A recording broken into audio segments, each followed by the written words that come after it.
realized I had the polarity backwards, thinking what was mute and what's not mute. So again, we're going to be going live here shortly. I'm going to try and do some last-minute audio checks on production and make sure that we've got good voiceover commentary coming out on the live stream, and then we're going to be getting started. I won't bother repeating all the stuff that I said while I was muted.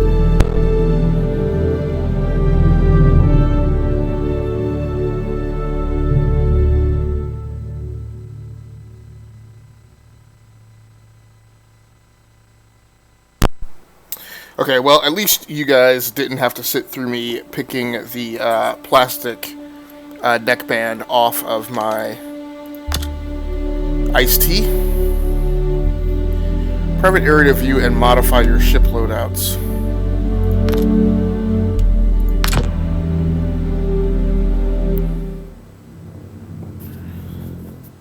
I haven't really either gotten this to work or understood how this works. Tonight's going to be an excellent chance to check it out.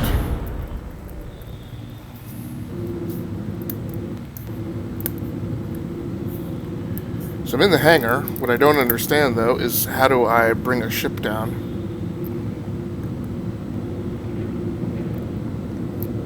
That is not good. Oh, unsweetened tea. Righteous pick. Definitely shouldn't have grabbed that. So, maybe. Okay, so our handy dandy comms thing here. It's my comm link. Vehicle loadout manager. Select an item from the left to view its details. Change pending. So that's my stuff.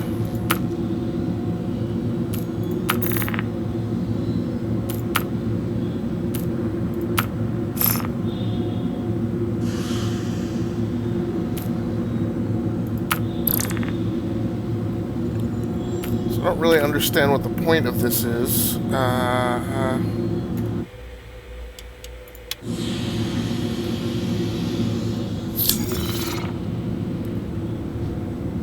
Now, no vehicle tracked.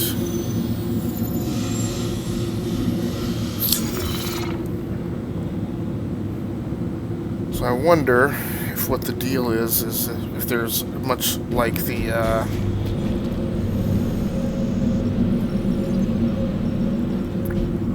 flight deck, if there's a terminal or something that you're supposed to use to bring in the ship that you want. Okay, I mean that's a hangar bay, right?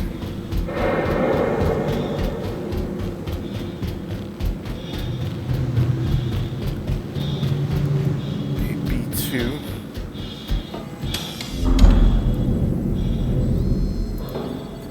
Doesn't seem to be any way to interact with that. Oh. Okay.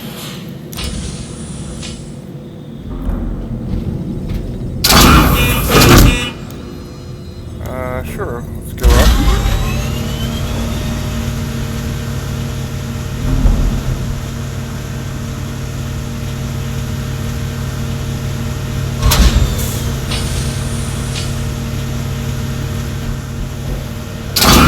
As has been the case this entire time, I'm sure that there's some secret here that I'm missing. Door's not opening.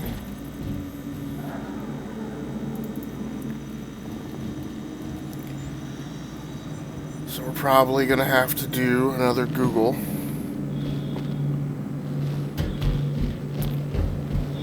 Although, like I said, I'm absolutely convinced that somewhere in here is a button that I use to call in whatever ship I want to look at.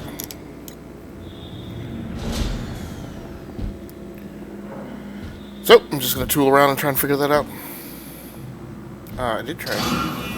Here it comes.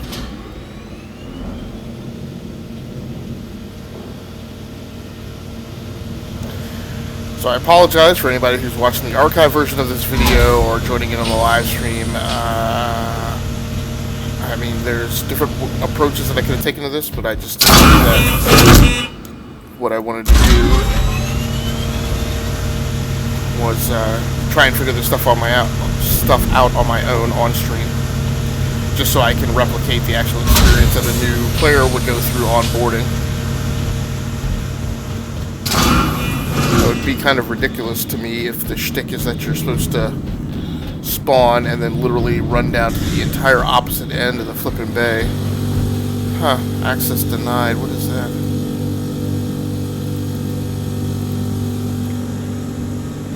Okay, both of those panels say the same thing.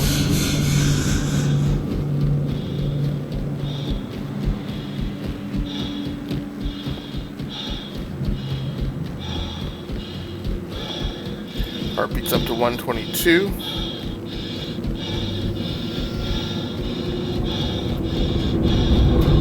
141.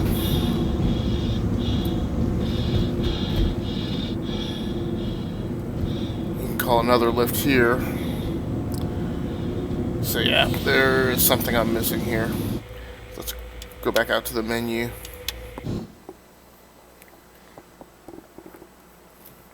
This is one of the reasons I thought maybe I should just have the second monitor up tonight. Self-land. Hangars provide a private area to view and modify your ship loadout. Self-land.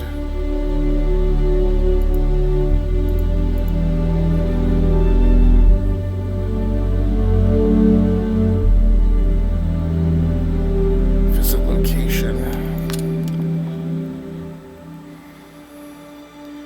How to summon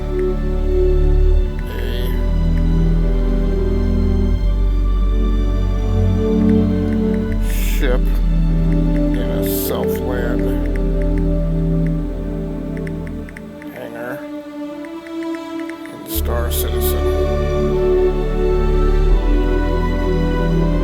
So hopefully this will be fairly quick and easy to figure out.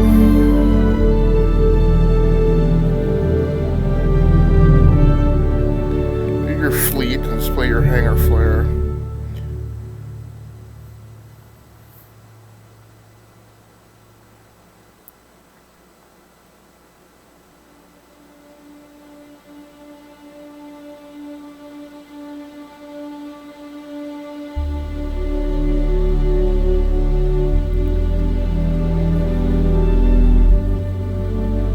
Select the hangar.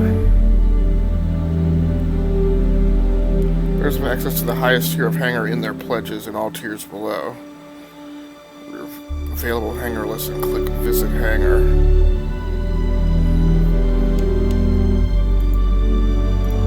It only shows me as having one hangar, right?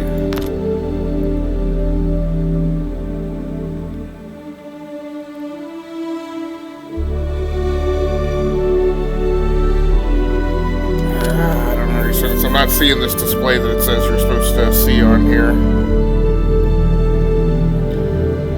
Small blue nodes in certain places on the ground. Each dot has a designated size, informing you of what size ship. You can click the node to bring up your MOBA glass. Okay.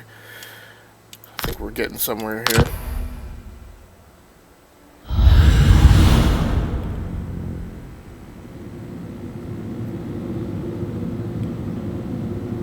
See small blue nodes in certain places on the ground. Each dot has a designated size, informing you of what size ship you could summon to that location. So where are the blue? Huh, okay.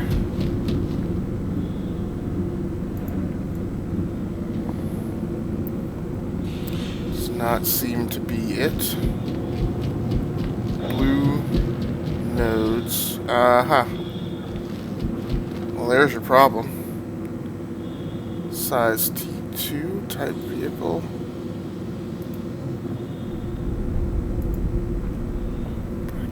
But that's not what you interact with. It says click the node to bring up your MOBA glass and select a ship from your inventory.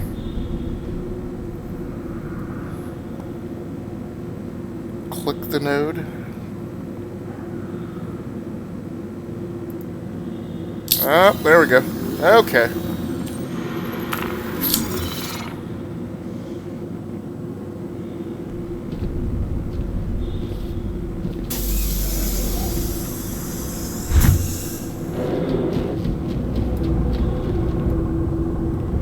Aha!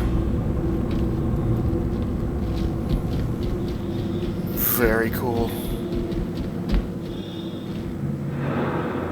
Alright, so we've got weapon mounts. Okay. Can I actually get into the ship from here? Now, I don't really know. I don't really have an intention to do a whole ton here. I just wanted to freaking figure that out. Like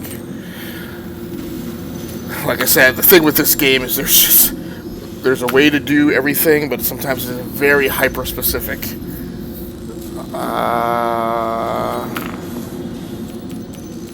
Aegis Avenger Titan.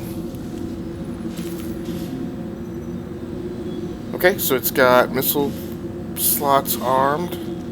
So this is my new ship that I bought tonight before getting on stream.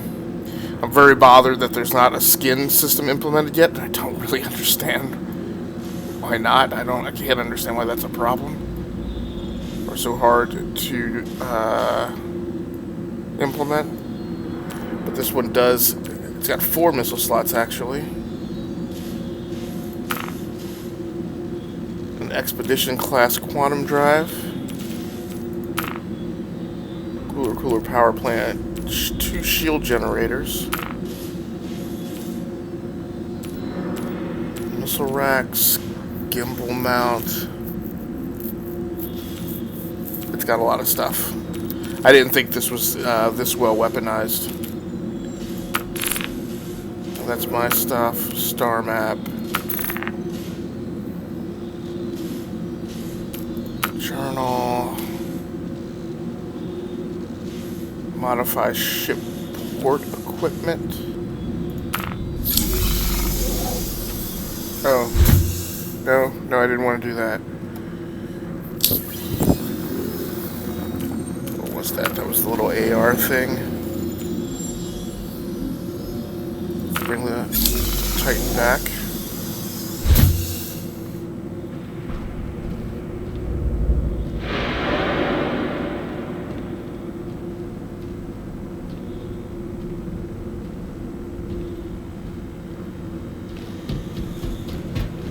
Okay.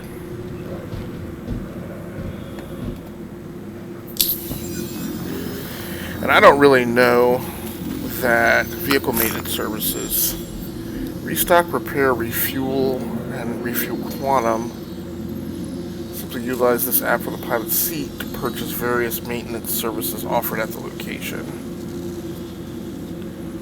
Appropriate pad or hangar. So, nope, don't do that. Wouldn't that be? And the last one is jobs. So the last thing I need to figure out is, can I... First of all, I just don't even know how to really... Now this ship, you can enter it... There should be a way to lower the ladder.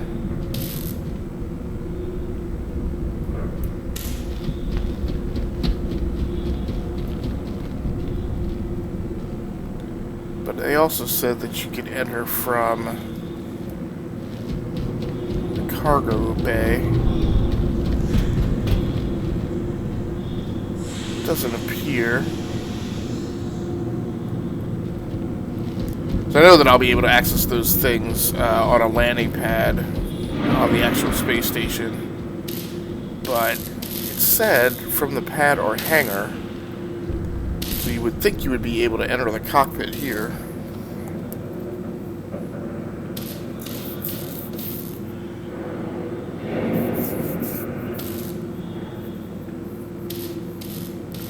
Oh, well, it says, or a skin loadout for your ship.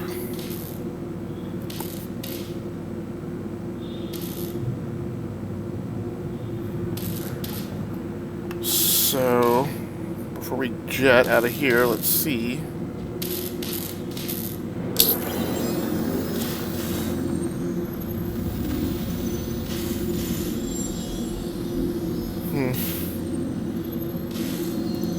No items to display.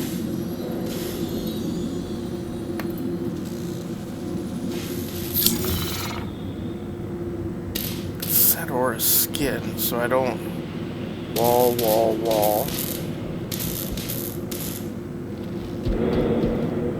It's weird.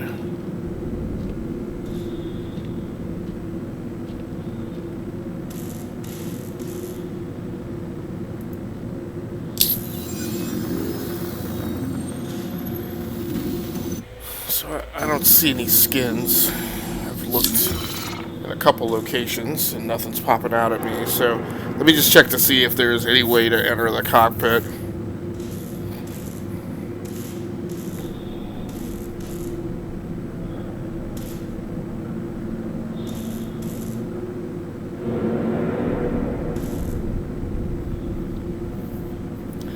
Each hangar has a limit to how many ships it can house at one time. Certain hangars also have certain limits to how large ships they can house.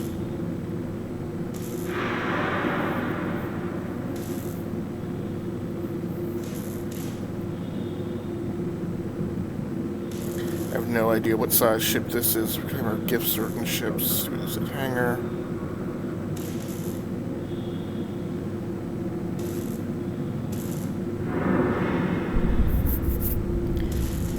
Okay, so I'm not seeing any way to enter the cockpit from the hangar, so we're just going to go ahead and pop out to the main menu. I mean, I accomplished what I wanted to accomplish, which is I went into the hangar and figured out how to load a ship in there so I could monkey with its loadouts. Right now, I haven't actually bought anything.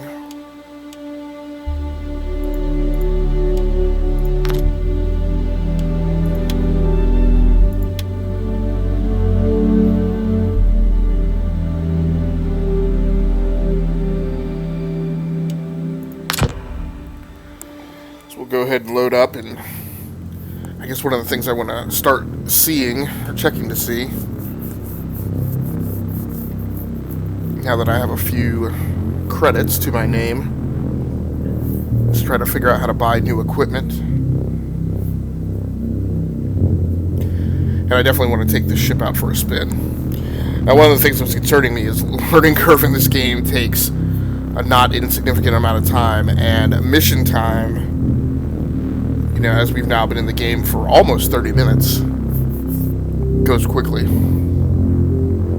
So it's not, I often talk a lot about what games I play in terms of like the fun efficiency factor, or like what's my, production velocity going through, and, what's my guarantee that for a, 2-hour block of time that I'm actually going to get things done. It's not super high for this game. Now, again, part of that is because I'm figuring things out, but I'm hoping that will get better.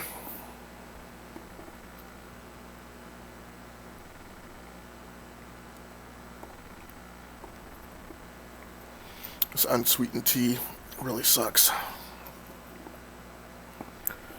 Now, the first time we loaded this, it didn't work. The very first time I launched the game into Olisar Station. So we may have to pop it back out to kind of jog its processing.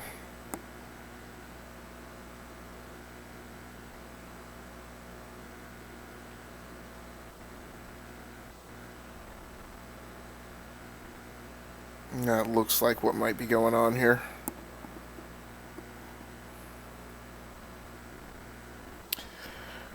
I'm hoping this game does not dive below my threshold of quality of life, because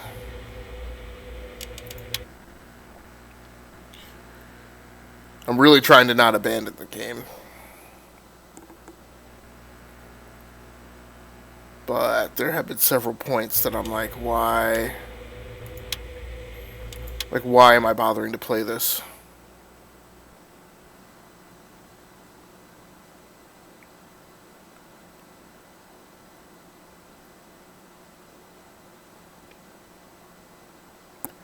So, we may have to bounce out of it and restart. It's really frustrating.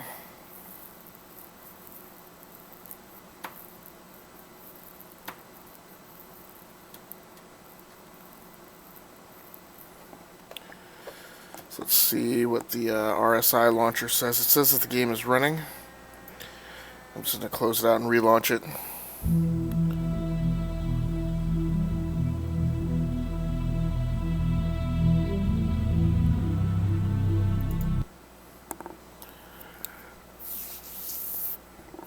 And like I said, I give the game a bit of a pass. I shouldn't say that I give it a pass. I'm a little more tolerant of it because I can see that, you know, what it's got running underneath the surface is incredibly complex when you talk about trying to build a game that spans a galaxy, you know, but then also has ships always in motion and moving back and forth and,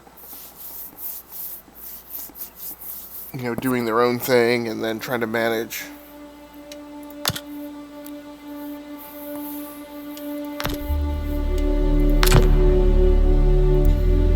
all the human character interactions and all the NPC interactions.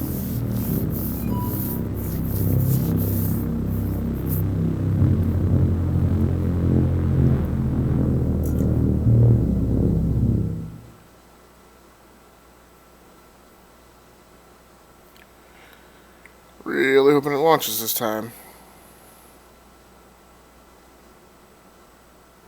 There we go.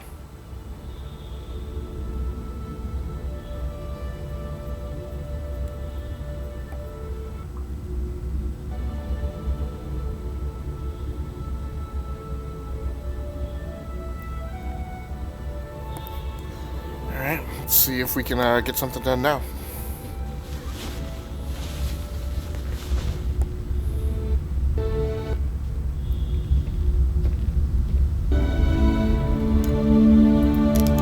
Last night the server I was on was having lots of problems. Looks like it's saying there's nobody on this server.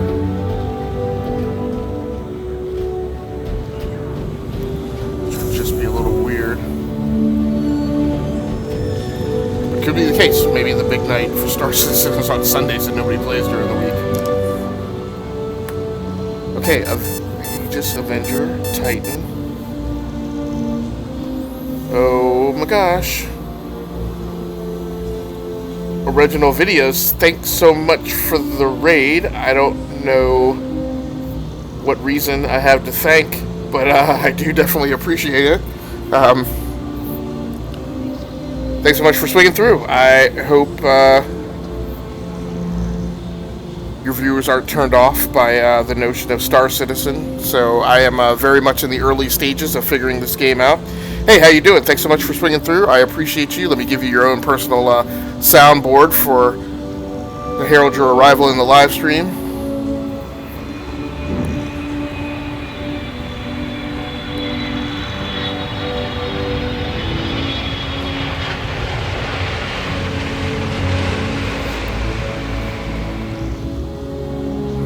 So I know that's one of the longer soundboards, but thanks so much for coming through. I appreciate it, man.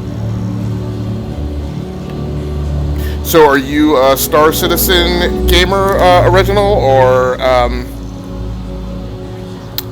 did you just find me at random? I'm just a fellow Star Citizen small streamer looking out for... Hey, thanks so much, man. I really appreciate it. Well, I don't know if you're going to hang out. I know a lot of people raid as they are off to go do something else.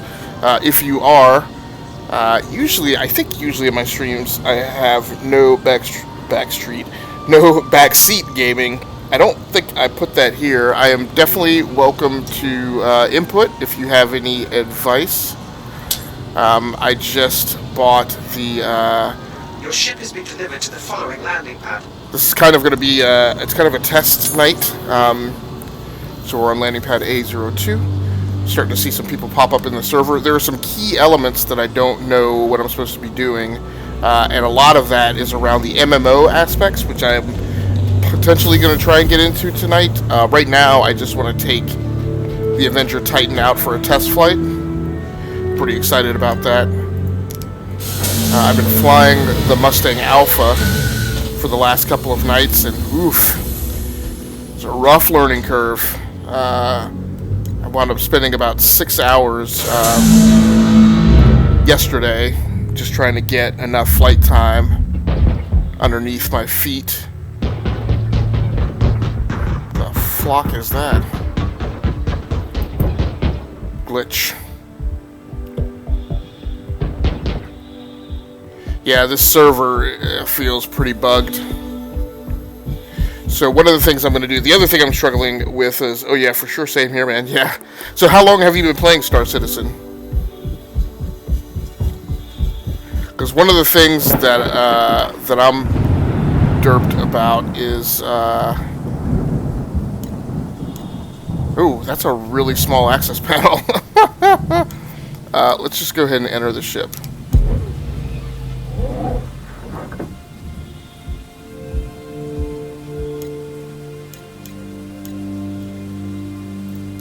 There's multiple mission types, obviously. So I just recently bought a PC that could play Star Citizen after years of not being able to. I supported them back in 2016, but just now able to play since early this month. Very cool. I will say, this experience, like the first time you climb into the cockpit of a ship, like,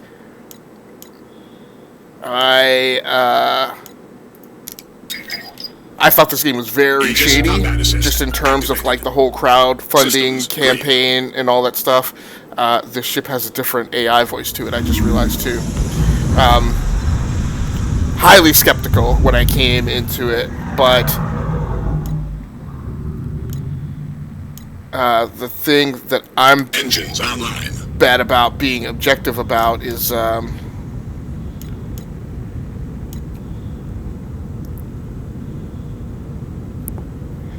this is exactly my kind of game. And I can get highly addicted to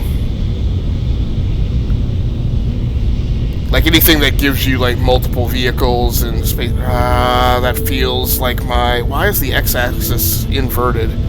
That better not be the way the actual flight controls are rigged, because I'll be more than a little irritated. Why did the cockpit just open? Alright, I have no idea what's going on.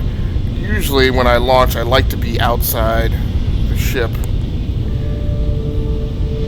So, what kind of ships do you fly in the game?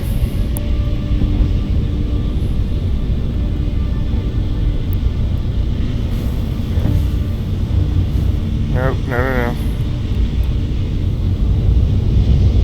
Let's move out away from the space station. Let's go ahead and retract the landing gear.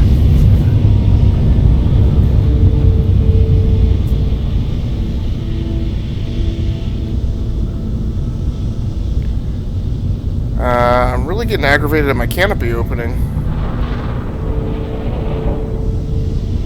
Let's go ahead and go back inside. No, I don't want to exit zero-G. Ejection, let's definitely not do that. Open exterior. Where is it? Come on, open exterior.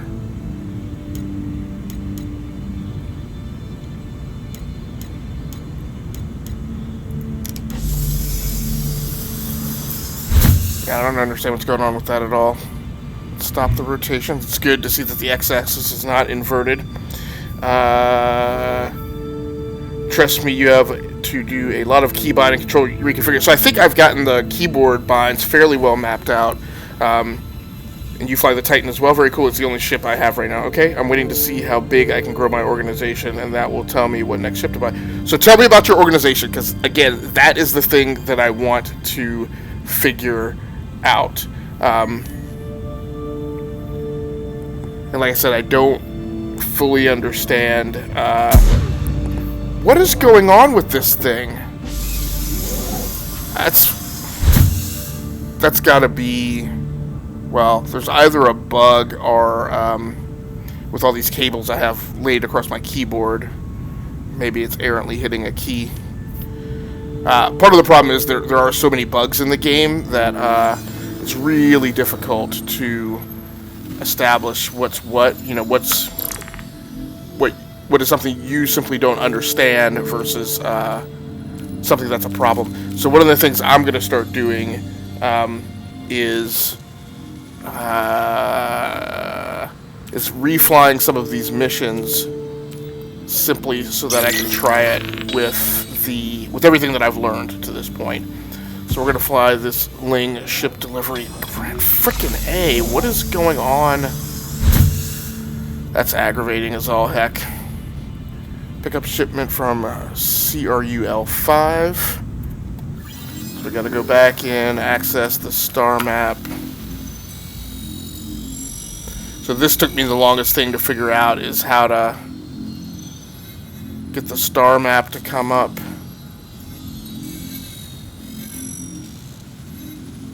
Right now, doesn't seem like it's given me accepted.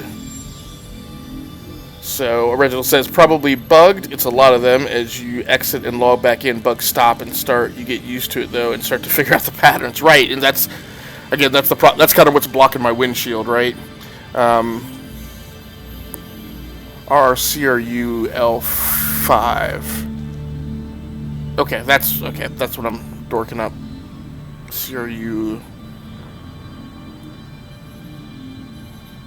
I thought that was one of the comm relays. What am I missing? Well, never mind. I see. I can see up on my HUD now. So, how do you fly? By the way, do you use a flight control system, or so my corporation is a freelancer org called Original Corporation O Corp. We have multiple departments in all activities of the game. Okay, and that's so I've initially joined Nova Corp just because they were the ones who sent me an invite. But I'm certain. But going to their chat rooms in the Spectrum app, the only thing I've seen is oh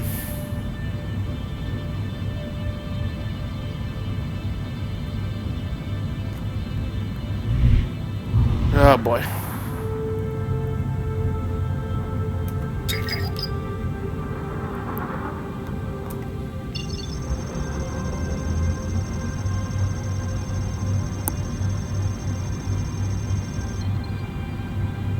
So there's the pickup, but I just don't have. I'm not seeing the nav point that I actually need to fly to. And every once in a while, it seems like this R&RCRUL5. I have no idea what that actually is.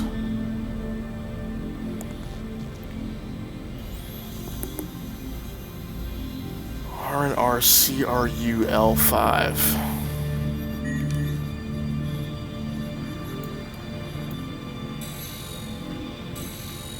I feel like I've seen that symbology on here before. Yeah, there are definitely a lot of orgs out there, bigger too. But at least the canopy seems like it's stopped opening and closing on its own.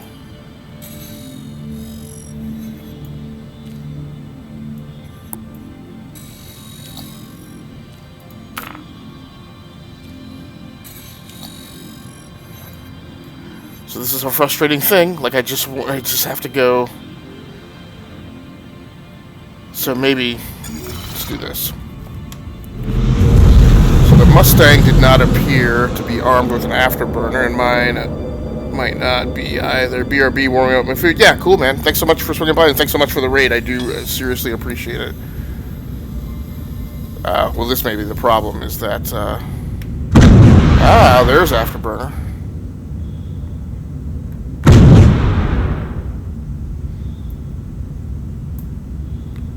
I don't know if it's working the way it should be. It's only giving me that one shot. That doesn't seem to really increase my speed.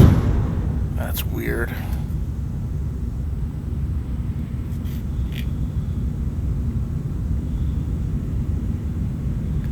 RRCRUL5.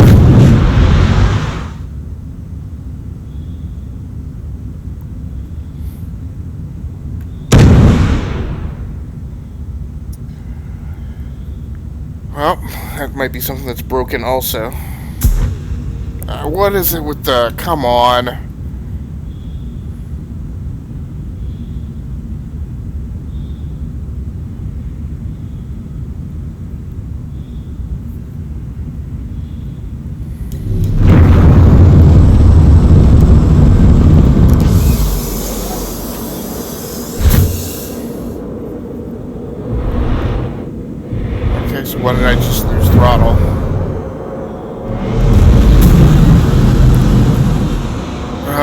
gosh, man, this is like a flippin' episode of Star Trek when the ship goes all bonkers. Well, I'm definitely moving, and I'm definitely burning fuel.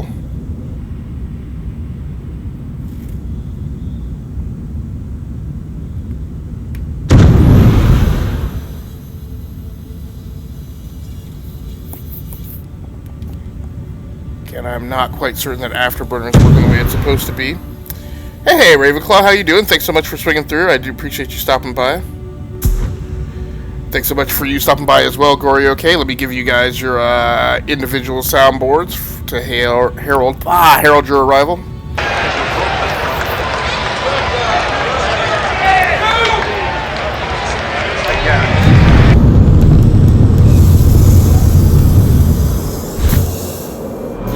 Yeah, the stream's going well. Actually, Original Video just did a raid earlier and brought a bunch of his viewers by. He is also a small Star Citizen streamer who's just trying to share the love. And Gory, here's your soundboard.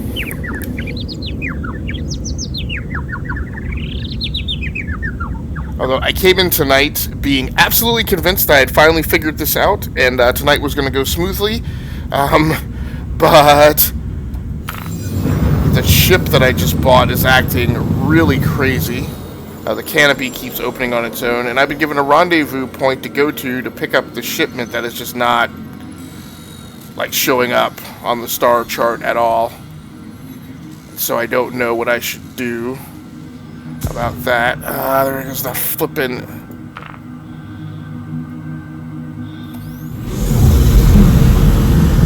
So I'm trying to pick. Oh, here we go. Dalamar. Nope. Dumb. Okay, we're getting it now. Quantum drive is spooling up. Thanks so much, Ravenclaw. I appreciate it. Yeah, it was just out of the blue, so he is another Star Citizen player who I think just wrapped up his own live stream and decided to swing through. I'm flying a brand new ship, the Avenger Titan. And like I said, every time I think I've got it all figured out, the big problem is that the game's buggy. Emergency stop. What? What is that about? No emergency stop. Attention. Please hold for your vessel to be scanned. What?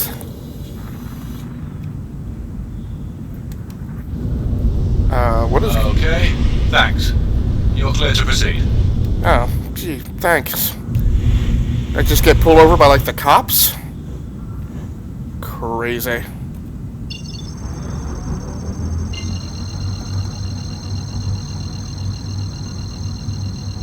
Yeah. So original video says, finished my exploring for the day. Very cool. What is going on? Come on.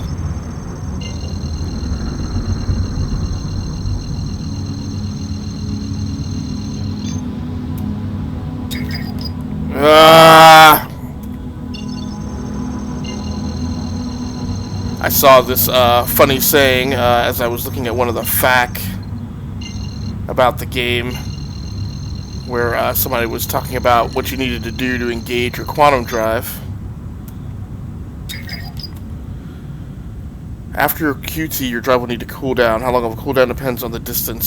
So, but this isn't that far of a jump. I mean, and is my quantum drive cooling down? And if so, I don't even know how to tell.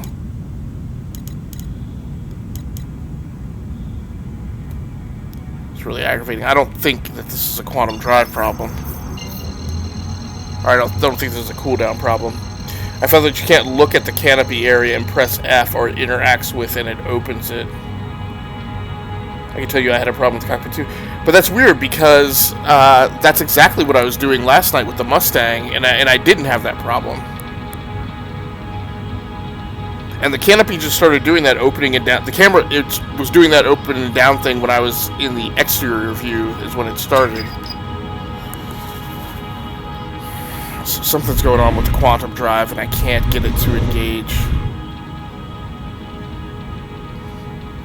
Yeah, so my problem is I don't. There's a lot of things, manipulation of control surfaces and stuff that I don't even know how to actuate unless I do it with the look key. Quantum travel initiated. So I just needed to take my view focus off the jump point in order to get it to engage correctly. Yeah, the struggle is real in this game. So I've been playing this for the last 2 live streams. I've got 2 more sessions to go tonight, and then I'll be back on tomorrow after the Enough to Keep Going podcast to play session 4.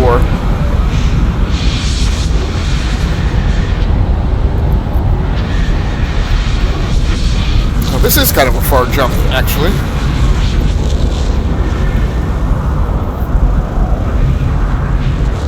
So my coffee has started brewing. I haven't even drank my Red Bull yet, and the coffee's already started. Because I've been digging through all these menus and stuff, trying to figure out how things work. How did you run across Star Citizen? So, this is an interesting story. So I've been blogging and podcasting and doing news videos and stuff covering the gaming industry for a very long time, about 20 years. And so, in most recent history, I have a group of co-hosts who do a weekly game podcast called the Enough to Keep Going podcast. It was formerly Band of Gamers, and before that it was the Casual Adult Gamers podcast. And I've had my own weekly gaming podcast that was the Regular Joe Gamer podcast. But so I've been working with these guys for a very long time in the podcast. One of the recurring news stories that we would cover was Star Citizen. And it was not from a very positive aspect.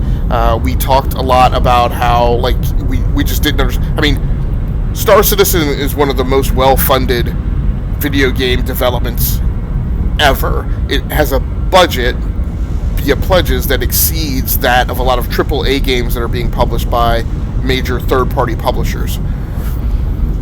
It flummoxed us never understanding how the game could not be released, and how the game is still in alpha. It is flabbergasting when you consider that in comparison to the way the rest of the industry's development cycles run. So over the last, I think this thing has been in development since 2015, I think. And I loved Freelancer, which was Chris Roberts, one of Chris Roberts' games before this, as well as Wing Commander. I didn't personally play Wing Commander, but I was aware of the fame of his development history from that.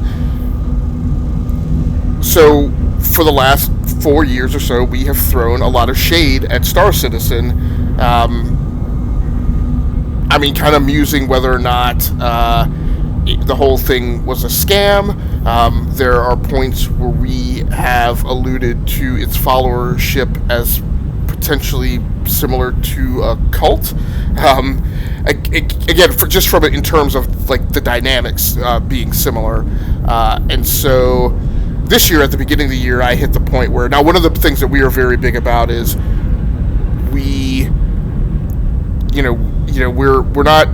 we're not journalists. We don't get paid to play games. Nobody gives us games for free. Everything that we do and everything that we talk about is all out of our own pocket.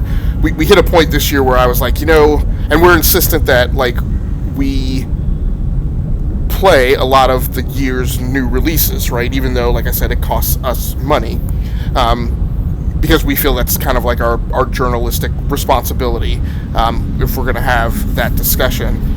So at the beginning of this year, one of the things that I took on, I said, guys, we've been talking negatively about this game and its development and the whole business model for long enough. We're kind of hitting the point where we have a credibility obligation for somebody to actually go deep and actually play the game. So that, of course, wound up being me. This game is kind of in my wheelhouse in terms of the members of the podcast. And so I actually pledged for the game back in January, and it's just been just now that I've finally cleared out enough room amongst all of like the new releases and Destiny 2 DLC and Yoshi's Crafted World, because I play on every platform. One of the other co-hosts does as well. 2 of the other co-hosts play on 3 of the 4 platforms. Yeah, so I think the game actually went to sleep, or my PC actually went to sleep. That's not good. Alright.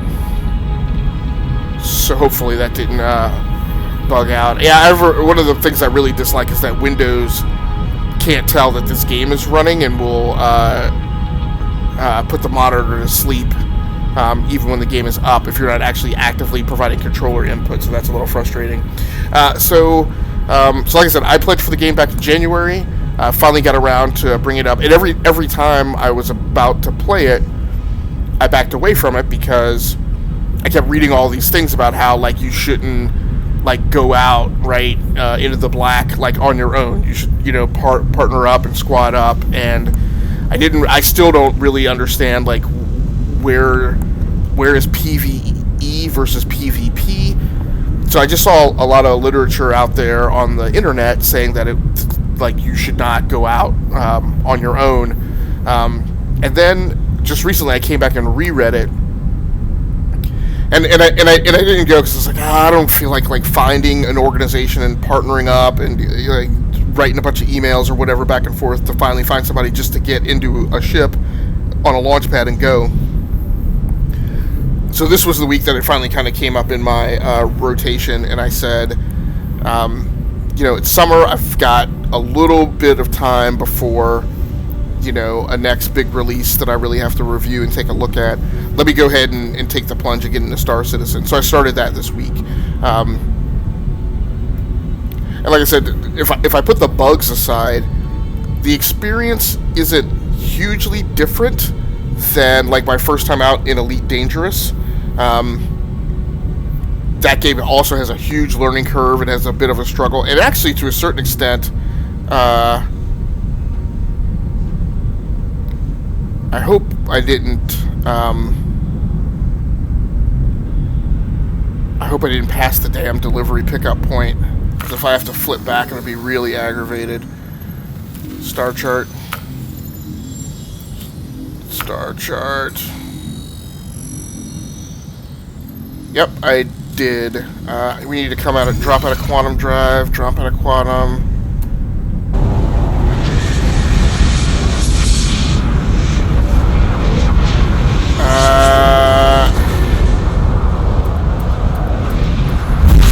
Okay. That's aggravating. I think what I needed to do actually was double click, but at least I now have... Travel complete. Oh no, that's weird. It looked... Oh, no, it's not. So I didn't pass it, it's just that it's not actually right at Delamar. Not super crazy about the fact that I just popped out of Quantum in this asteroid field, though.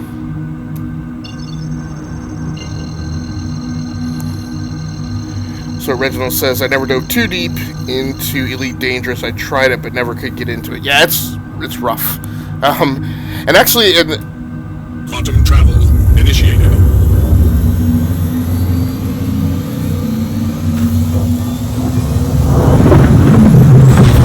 And actually, to a certain extent, from a control perspective, this is actually, to me, a little easier than Elite Dangerous. Elite Dangerous just has, it asks for a lot of precision, and the other thing that I dislike about Elite Dangerous is... Alert. Emergency stop. What is going on with that?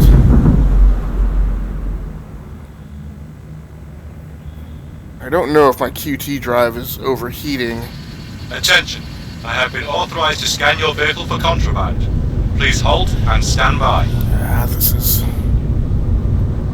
Oh! Okay, thanks. You're clear to proceed. Who are those guys, even? Yeah, that used to happen to you at Freelancer all the time. Which is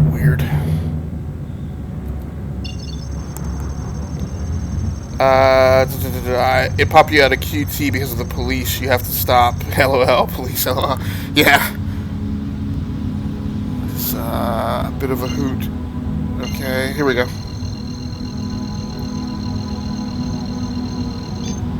So yeah, in some ways, at least I feel like the flight model in this is a little more clear. It's definitely more clear than Elite Dangerous. Elite Dangerous, like its whole UI kinematic for, you know, you jumping into hyperspace and getting to an objective, it's just a lot of work. This is actually more straightforward. It's just that it's buggy. And so if it weren't buggy, it would be much easier to understand because it would work. You know, everything would be repeatable. And that's my biggest problem right now is that you do something one time and you're not necessarily guaranteed that that's the way it's going to work. Danger. Engines overheating. Okay, why are my engines overheating and why? Come on. Why did I pass the flippin'...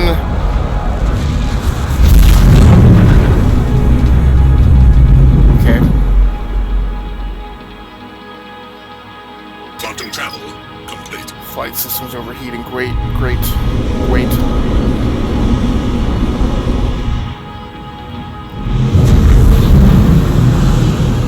So this is weird. I don't know what's up with me constantly overshooting this, and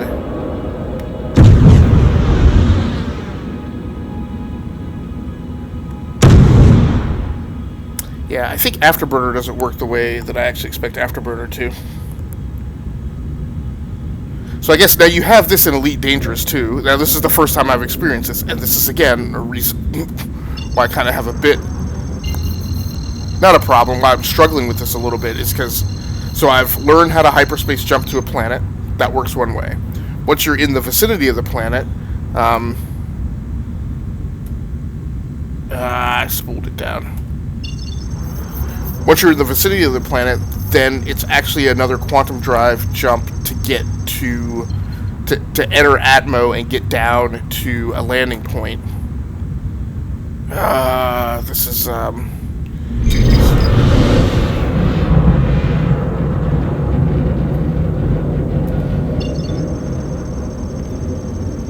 now, when you're leaving the planet's surface, if you don't get up to a high enough altitude and you activate the quantum drive,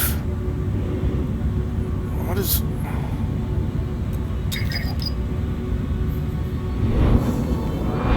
I think it's finicky.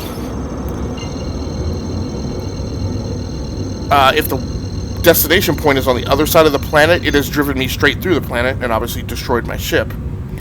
But it won't do that if you're flipping A.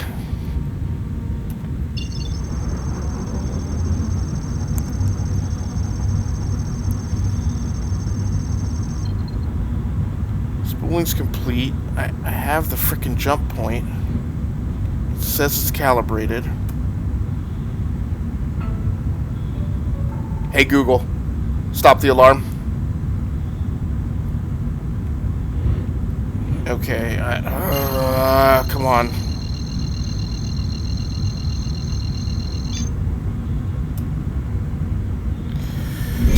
Okay, well tonight's live stream has definitely answered my question, like, in terms of, I thought maybe I would start dedicating and committing a little more time to this than just kind of like my regular variety rotation, but like this is starting to dip below my threshold of like efficiency. Like I'm just not getting enough done. When you click on it in the map, you have to click set route and then jump to it. If you don't do that, you might jump to a planet that is behind the destination. So that's definitely what happened the first time. But the second time I had it clicked. You're right though, I don't think I had set route.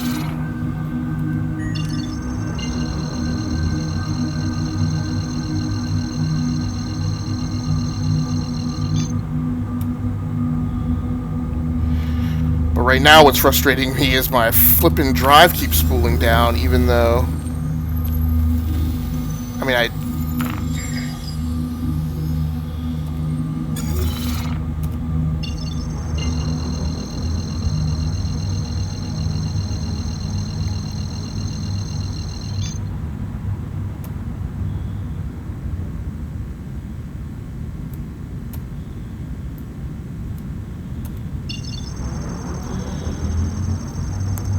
Frustrating. Spool's complete. I clearly have this thing locked.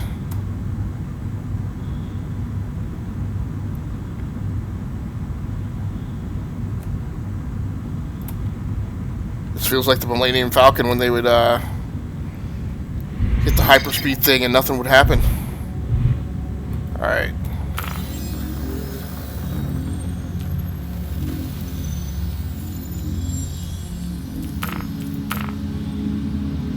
And I don't like that you don't just get like a clear check mark in here to tell you that the route is set, that you just get this color coding.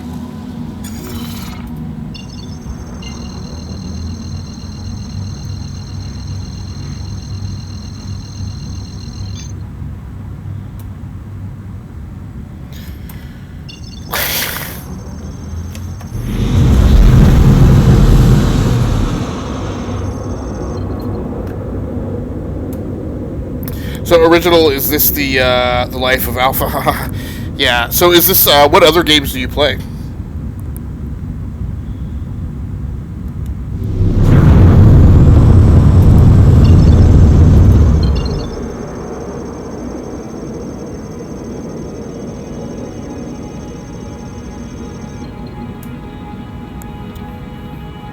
When it shows the name in the top left, that means it's set. Not sure why it keeps despooling though. Yeah, I don't know.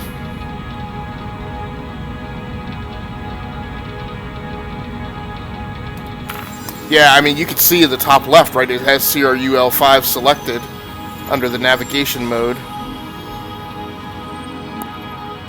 As far as I can tell, that's... I mean, maybe I'll just clear the route out and try it again.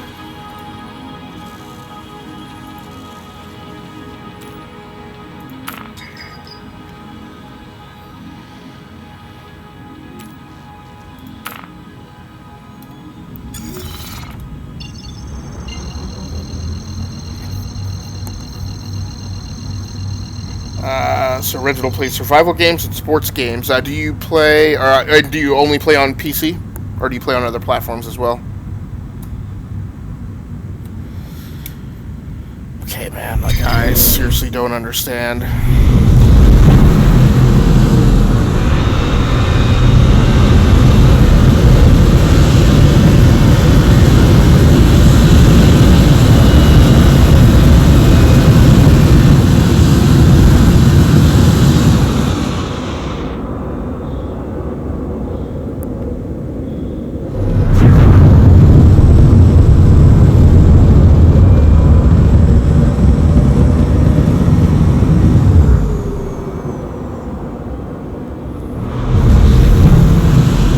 Seems like something weird is going on with my throttle.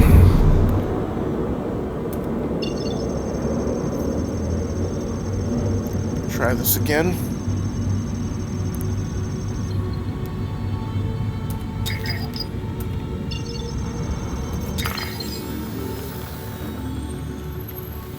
What's frustrating to me is like I'm not that far away from the pickup point. It's literally right there.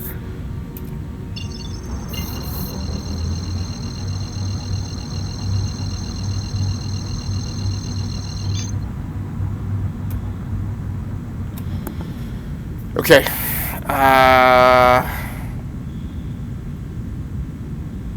Awaiting spool.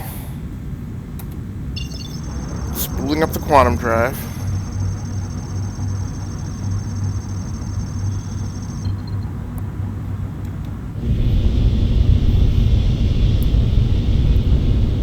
I mean, nothing's open.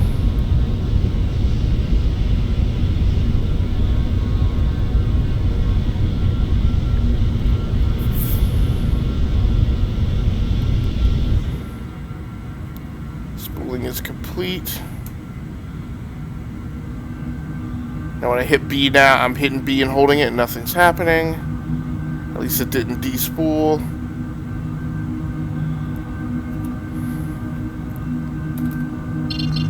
Now it is.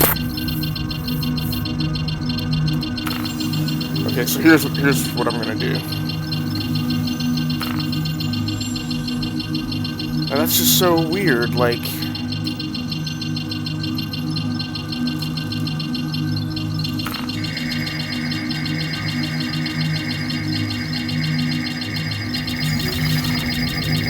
Why?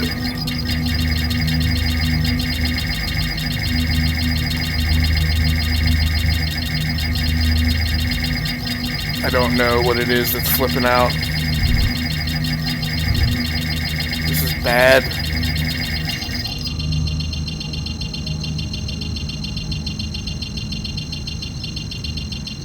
Now is it just me, or is it just rapidly, like, spooling and despooling?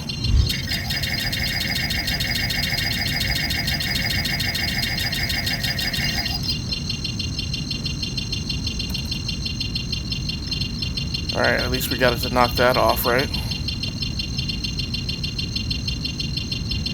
So original plays on all platforms, PC, Xbox, and PlayStation 4. You might have to fly closer to it. Sometimes police are in the area and they jam QT, but I thought it pops up and says that. Wow, I never seen that before. Yeah, I would close the program and reopen it. Never see that. Alright, I'm going to try one more time. Oh, it's just a waiting spool.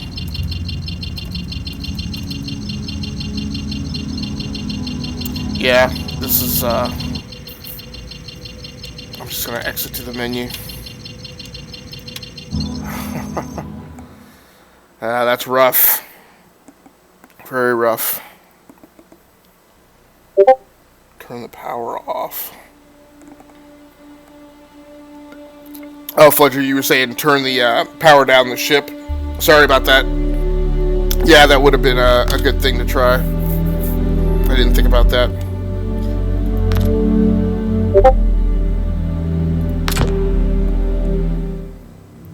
Yeah, that's what. So this is the key thing about being on learning curve in a game like this that is heavy with systems. Is I jokingly tell like my engineers and other things that like you're not really qualified to operate a system until you know how to troubleshoot it, right? Knowing how to power it up and power it down, that's not really good enough. Like because when it doesn't work, that's when you actually need to know what you're doing, and so. I always say you're not qualified to operate a system until you're able to operate it in casualty mode or when things don't work correctly. And unfortunately, that's kind of where I am with a lot of these ships. When things don't go according to plan, like I just don't know the systems well enough yet to think about, okay, step 1, step 2, step 3. What are all the things you try before, what I just did. Although, what? Why do I have to... I mean, the ship didn't get destroyed. I don't understand why I have to file a claim.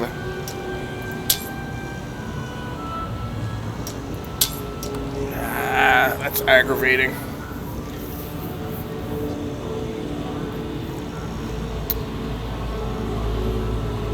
Ooh, and then delivery time is still a full minute? I guess the larger the ship and the more complex it is, the longer it takes to deliver. Because I think the Mustang Alpha, I thought the Mustang Alpha was just 30 seconds.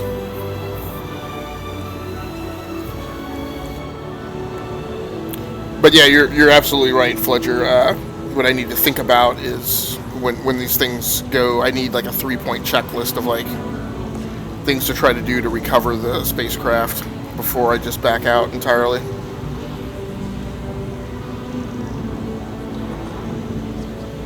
The other thing that's weird to me is like every time I come into the game, the in-game chat is like a different color. And I hate when it's blue because then you can't see it.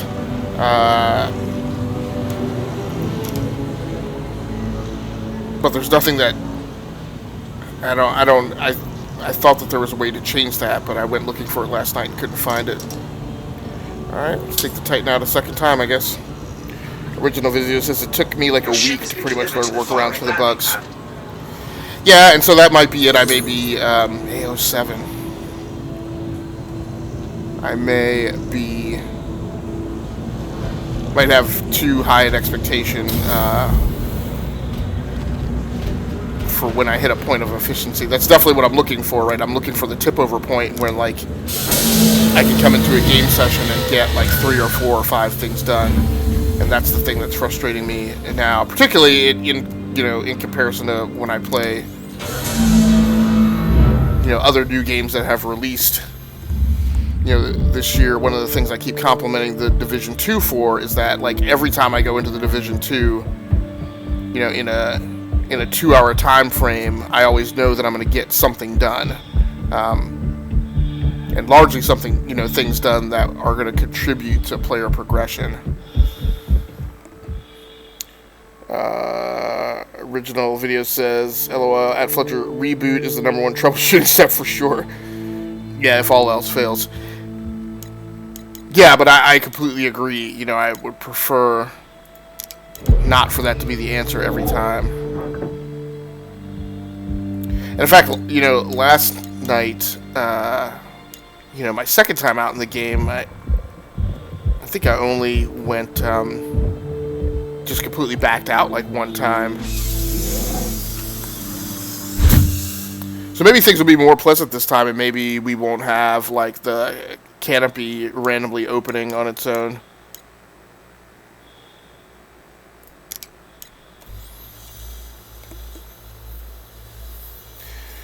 But again, I thank you guys so much for swinging through and hanging out. It means a lot.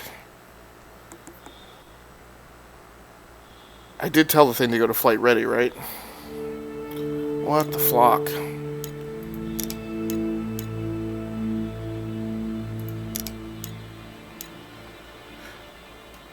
Okay, seriously, are we...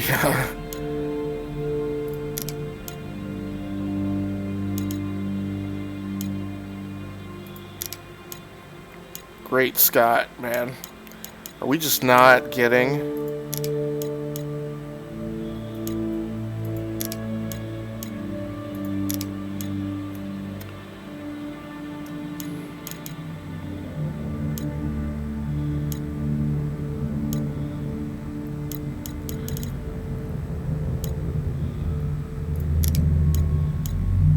So the ship is now not powering up.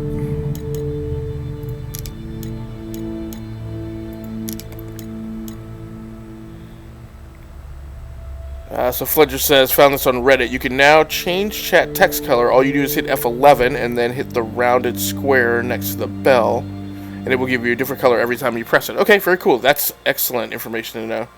And Original Video says, I'm on Twitch a lot watching. Oh, Original, you're saying watching other Star Citizen players work through, play the game and, I guess, work through bugs.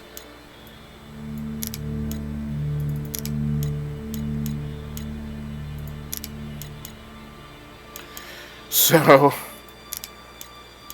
alright.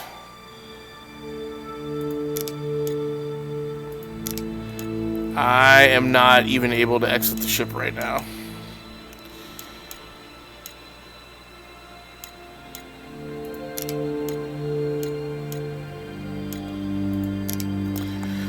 Okay, so my problem is that's the way I've been actuating all the controls, so I don't know the actual buttons for powering the ship up. And that does not appear to be it. Why not?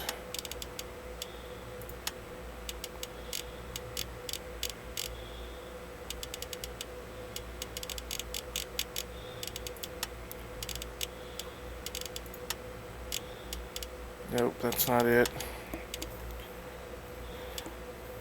I'm on Twitch a lot. Wow, never seen that bug either. You are... Yeah, I'm definitely on 3.6. I watch Star Citizen streamers and other streamers as well. I just love gaming. Well, that's me too, man. I watch a lot of people and play a lot of games.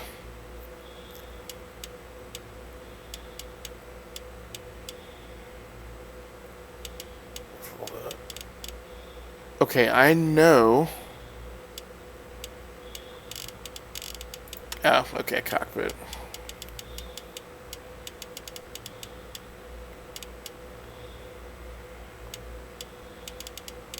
I mean, I guess I could try R. I have a strange feeling that that's not going to work. In fact, that's why I went to this anyway.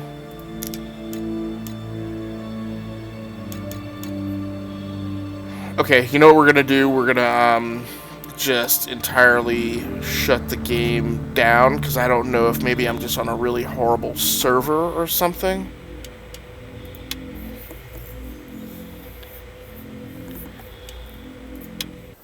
And maybe we're just going to try an entirely new boot. In fact, I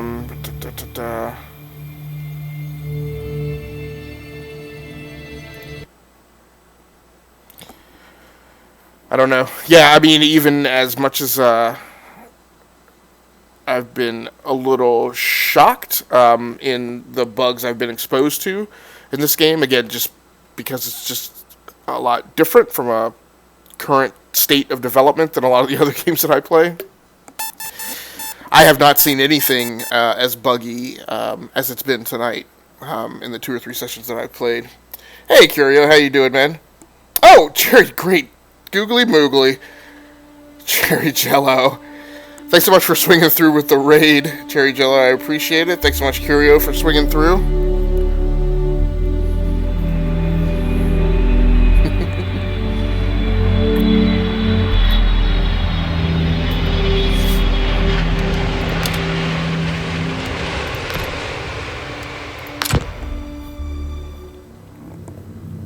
So I appreciate all you guys. These are all my friends from the Ravenclaw server.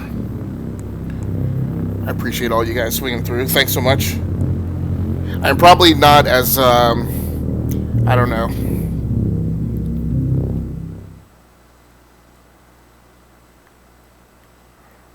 exuberant as I might normally be on stream. I was just sucking at Dead Rising.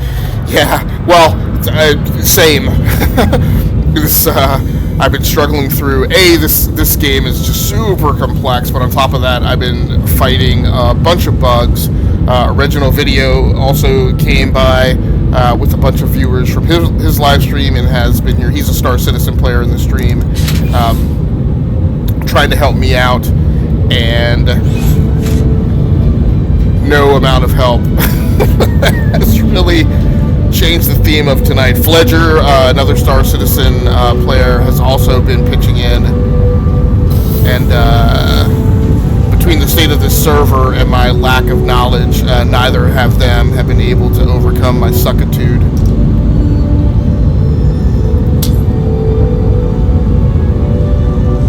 Oh my gosh! Oh, Cherry Jello, that's Raven's new emote, right? Is that Hooligan Whift made that? Cherry Jello says it was awful. Hooligan Whift, you're still our star survivor. No getting out of that. Ravenclaw's going on lurk because I need to go to bed. Thanks so much, Raven. You never have to apologize for going on lurk. You do. I mean, you literally are working the stream beat like from sometimes before I get up in the morning, and I'm a pretty damn early riser, all the way through my work day, and then when I get home, like if you're not streaming yourself, you're still like beating the palm leaves and trying to get the word out for other people. So that's an amazing feat, and it's well appreciated. Cherry Joe says, yep, Original Videos, hyping things up in the chat as well. Cherry Joe says she's so hardcore dedicated. Yeah, good night, Raven. Get a good night's sleep. It's also impressive because I know you've been going through a tough spell, of your own stuff, so I very much appreciate it.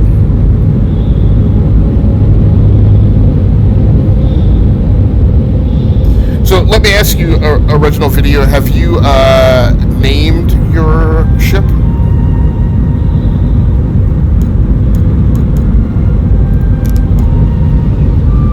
Because I haven't come up with names for my ships yet.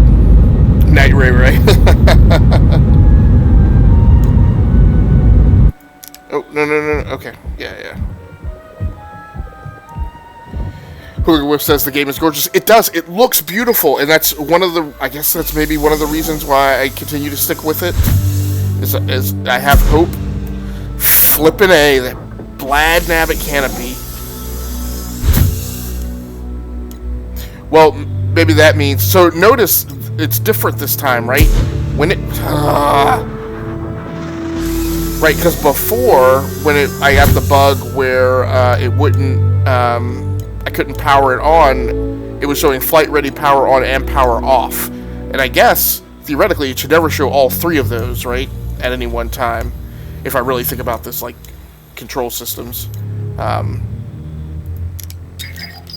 Yay! Aegis Combat Assist activated.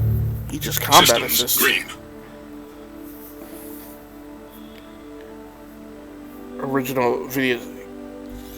Katie. Oh, Katie. I was like, Katie, is he talking to somebody in chat? But I remember I asked him if he'd named any of his ships. And you have to name your ship. Every sailor knows that, right? Okay, well, we appear to have control back. Shields are spooling up right now, so let's hold off on liftoff, because I'm highly likely to just crash into something, so it'd probably be good to have the shields fully powered up. In the meantime, what we can do, this is another thing, is it Fledger? Fledger, that I'm bad at, that I'm trying to get better at, is I need to think about time management and cognitive load in the cockpit, and think about taking care of admin and logistics tasks, right, while I'm just camping out, so that I'm not wasting time. And one of those things is hitting the job board while I'm waiting for all the systems to come online.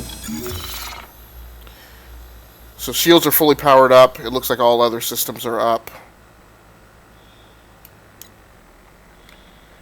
Now that just shows power off, not make flight ready, but I guess I'll Engines online. it up.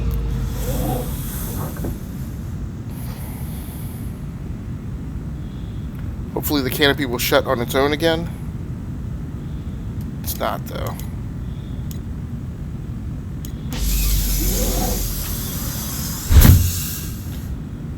Alright.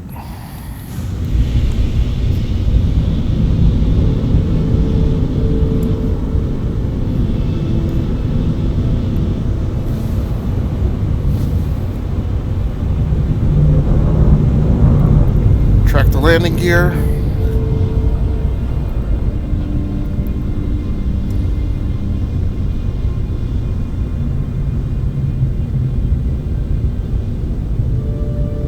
Oh, big freighter coming in. I guess they assigned him that landing pad just as I took off. Oh no, he just rolled out. So maybe he was there before. That is not what I had in mind. So let's see if we can find the flipping place I'm supposed to get. Nope. Nope. So CRU L1, I don't know. I headed for Daymar last time, so we'll just head there this time. Hopefully maybe we'll find the actual rendezvous point while we're on the way out there.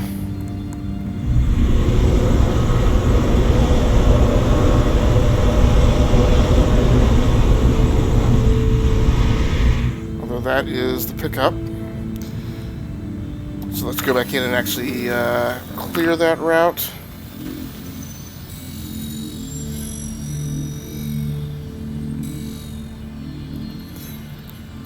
This is a thing that I have a problem. Flipping canopy. Now again, I don't know. Alright, I'm not going to fight with that tonight. We're just going to set it for Daymar again. I wish... Actually, I take that back. What is that?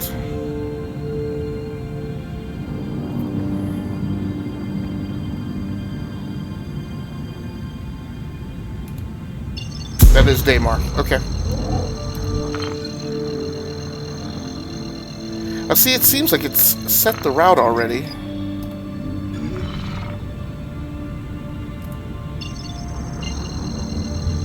It's a heck of a lot closer this time. I don't understand why.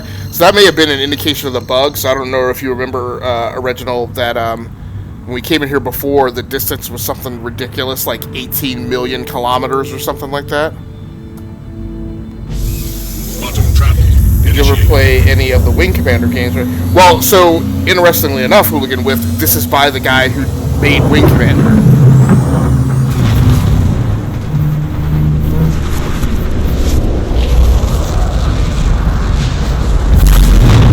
Yeah, so we're here already. What the flip? Quantum travel complete.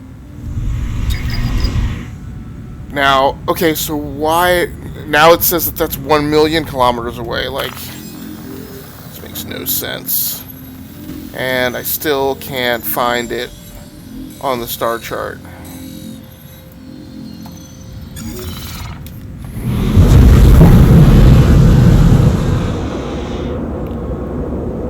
I keep hoping and hoping and hoping that we'll actually get something done. GTF Wing Commander 3 was one of my favorite games ever. Zoom out further? Oh, that's a good point. Again, learning curve, because I'm just not used to. Yeah. Good call.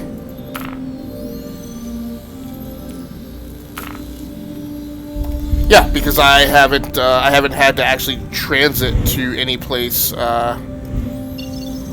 outside of this immediate vicinity of the starport. Quantum travel initiated.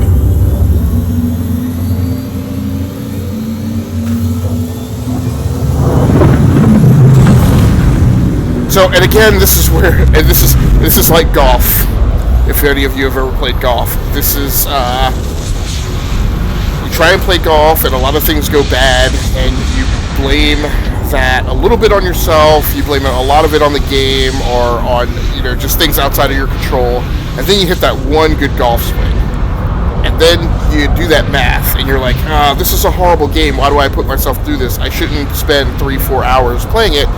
But then you hit that, like I said, you hit that one good thing, and you go like, there's hope. And so this is me playing Star Citizen.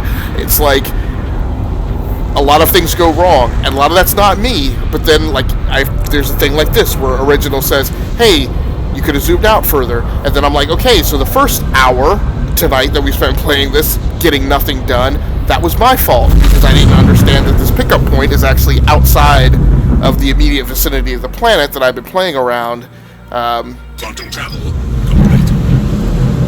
for the last 2 sessions.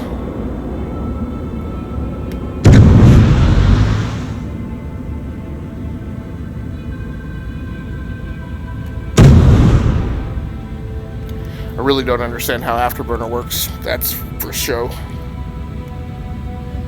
So I really appreciate everybody coming through and hanging out tonight. After we do this pick up, I do have to run upstairs and grab my coffee. It will only take me 2 minutes. But I set the pot on auto, and it's actually been brewing for some time, and I can't stand drinking like super burnt coffee.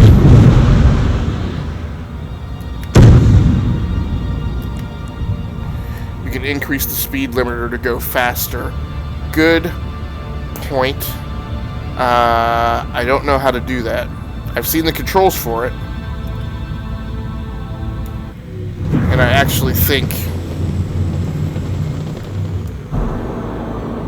So definitely one of the things that the game doesn't like is it definitely doesn't like you going into this menu screen when it's in full-blown flight, because I think some of the bugs that I've seen pop have been because of that.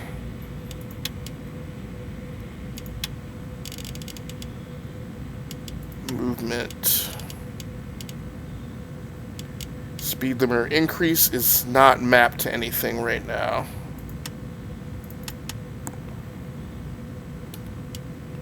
Nice.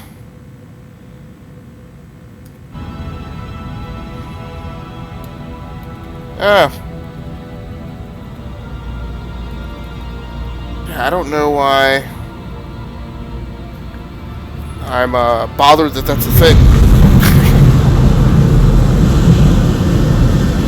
Third bounce Aga, I gotta get these kids in bed. Also, coffee for the guys. Yeah, man.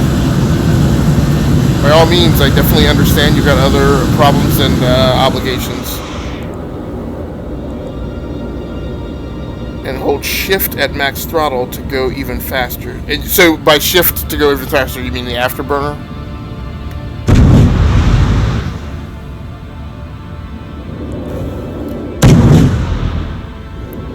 Like, it's doing this weird thing where when I hit afterburner, and I noticed that there's a little like radio icon in the lower right hand of the HUD. Thanks so much, Hooligan. I really appreciate it. By the way, you guys have done an incredible job tonight between Cherry Jello's raid an Originals raid. This is definitely going to help me out pop above.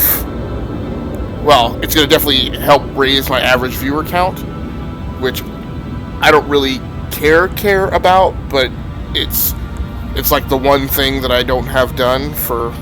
Whoa, asteroid! Eesh. Thanks so much, Original. I would have never figured that out, that I could raise the speed limiter. So Hogan Whiff says, because you're awesome. Thanks so much, dude. I appreciate that.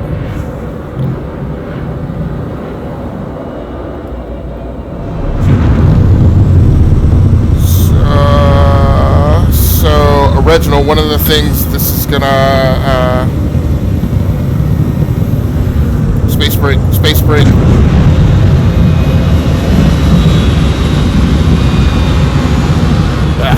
I remember that control. DJ, thanks so much for swinging in, man. I appreciate you swinging through. Hooligan says, because affiliate is cool, I hit it today. Yeah, man, I definitely saw that, Hooligan. Very much congratulations to you.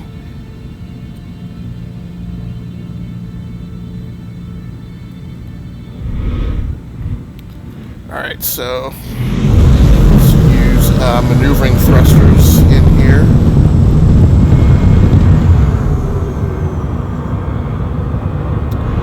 So, Original, the problem you've given me now is, again, you've increased my hope. And I don't know that giving me increased hope is really good. It might be better to let me fail, because then I'll go, you know, maybe this game isn't so super much for me. And again, it definitely breaks like my desired efficiency curve.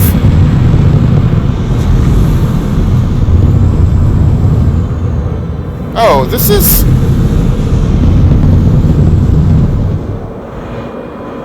R&R CRUL1.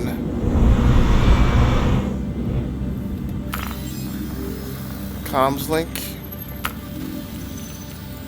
Contacts.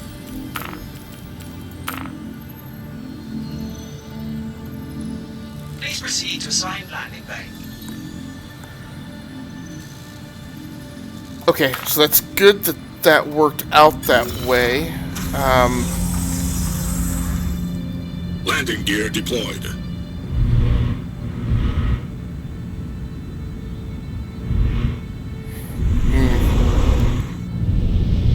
No. No.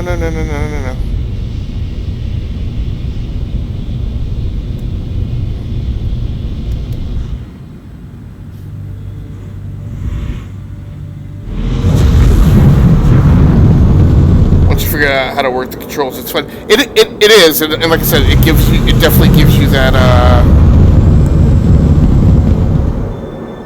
So here's my problem: is I don't. So when you're at Port Olisar, there is a little blue thing that comes up and tells you where you're supposed to land.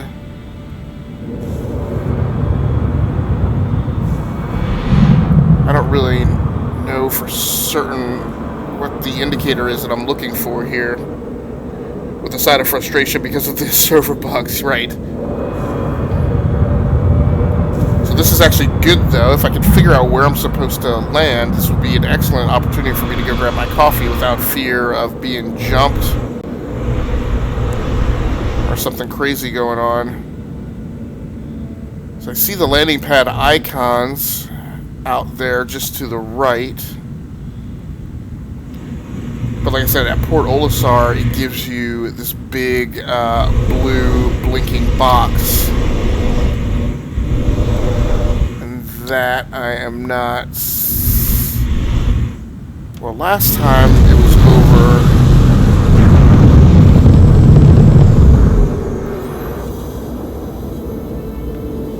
Where the little wrench was.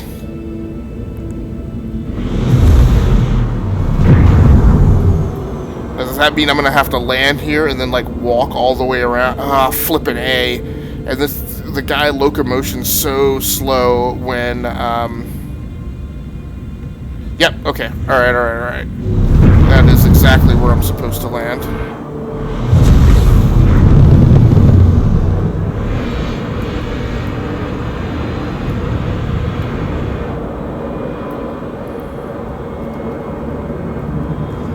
I'm definitely. I mean, we've gotten enough hope tonight that I'm definitely not just gonna give up on the game.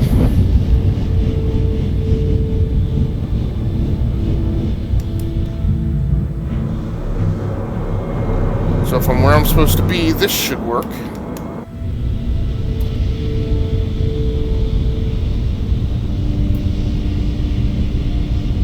And no, it did not.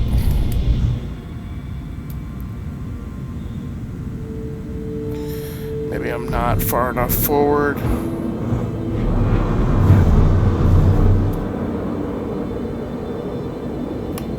There was a, right? There was a little blue box when I got it. Yeah, it's right there.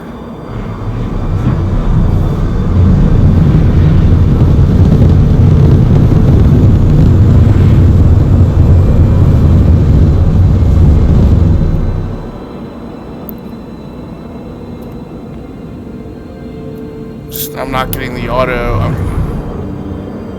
Well, it may be. I may have a blinking blue box, but this station may not be fully automated.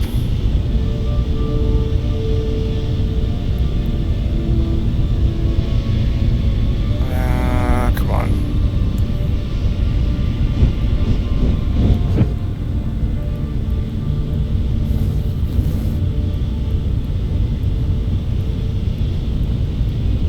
There we go. Landing complete. Have a pleasant stay. Yep, that's exactly what it says. It's just not fully automated like Port Olisar is.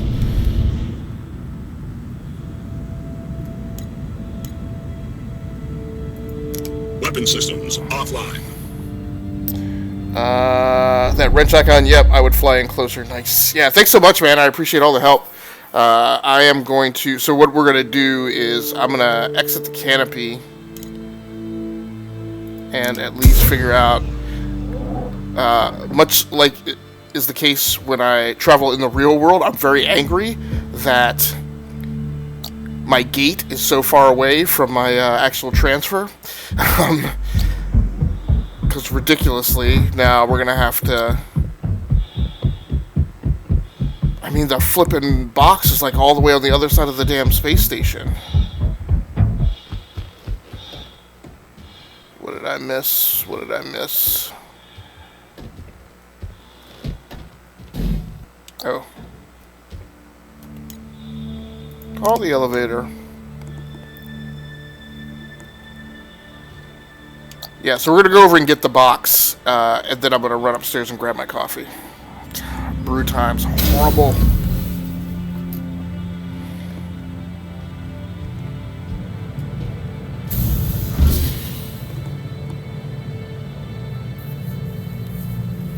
So TJ, thanks so much for swinging through, man. I definitely appreciate it. Did you live stream today or just play some games at all? I don't know if TJ is still here.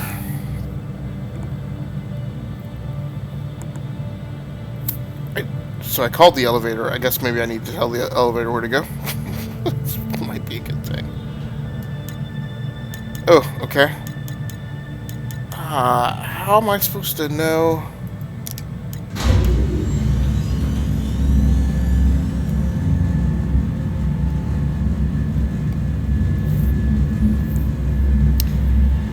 So, original, what do you do in this game from an MMO aspect? So you've got your ships, you can go out and take on jobs, you can talk to other people in chat. You mentioned that you were part of an organization, like, so do you guys, like, squad up and go out on missions together? I know that the organization I was part of said that it was primarily about exploration, so I just am getting my first exposure here to the notion of going to a space station outside of, you know, the orbital span. Oh, this may not actually be that bad. Of Olisar. So this is the first new space station that I've discovered. And I'm assuming now that it's on the star chart and I will be able to come back here at my leisure. I'm hoping that it's a place that has, you know, new jobs and stuff.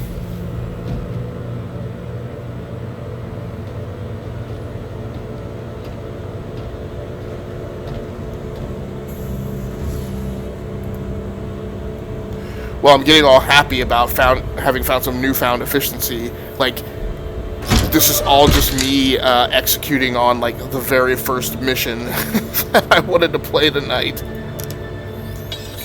Because I got the new ship, and I was like, okay, now that I have the new ship that has an actual cargo bay. Because let me tell you, Reginald, the first day, again, 6 hours of playing time, I was in a Mustang, as I mentioned. The Mustang doesn't have an accessible cargo bay. It has cargo space, but in the cargo bay, when you lower the access hatch, it has black and gray like loading containers in it, and you can't actually load cargo in there. So these little crates, what you have to do is you have to do this goofy thing where you try and like stuff it in the leg space in the cockpit and hope that it stays there as you climb in. It's a completely ridiculous, janky workaround. So Reginald says, just me in the org. I created it last week, and my normal gamer friends aren't that into sci-fi, so I normally solo it. Well, man, if you could send me an invite. I have no idea. This is a complicated space station, too. Like, if I go out on the wrong strut, then, like, there's no way to get back over to my craft, so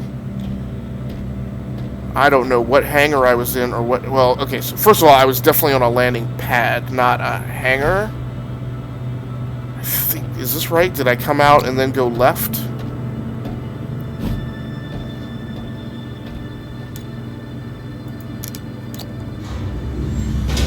So yeah, man, if you send me an invite, I will definitely join your org.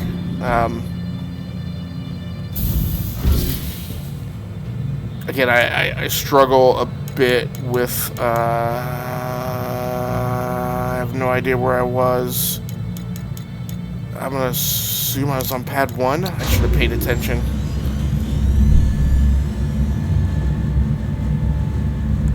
But yeah, I don't have anybody in my circle of friends who would really play this either. I have one of the guys that I do another podcast with, our virtual reality podcast. Where the flock am I going? He has a group that plays Elite Dangerous regularly. Like they... Oh, okay.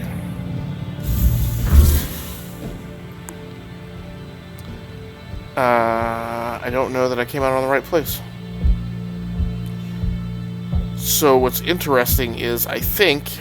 gosh, you walk slow with this crate. And I'm on the wrong landing pad. I think that elevator actually moves vertically and horizontally. Well, I'm clearly not on the right pad, so I think when you hit pad, it actually... like, it's a people mover. But I don't know exactly what pad I was on. Sure, man, will do. Yeah, thanks so much, man.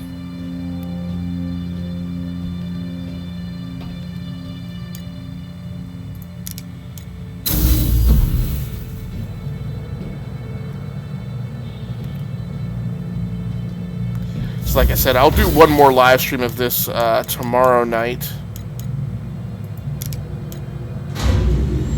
Maybe things tomorrow night, that's the hope I'm going to hold on to, is maybe things tomorrow night will be super efficient and we'll, like, get through things very quickly. I don't know that that's actually the case, though.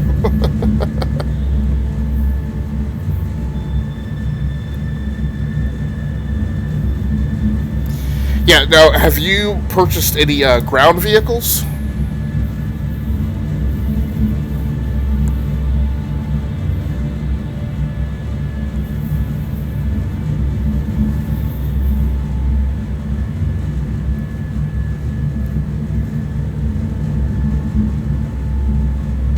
Yeah, this thing is definitely moving laterally as well as vertically.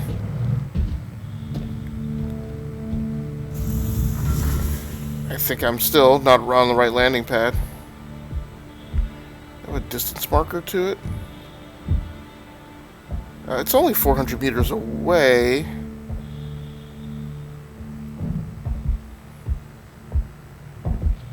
Yeah, I'm definitely starting to hit the point where I need coffee, because, I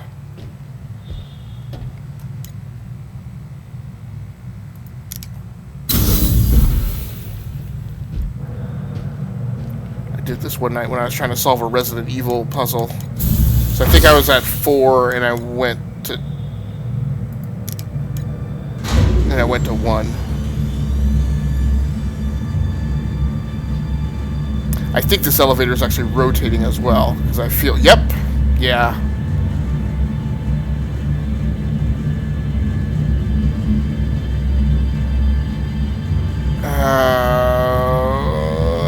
I don't think I'm in the right place.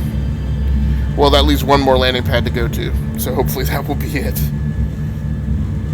So original video says that not yet, waiting to determine my second ship. Okay. So the Avenger Titan was your first ship then, right? Oh my gosh, where the flock is the elevator taking me? I just want to go get my coffee. I feel like I'm being punished.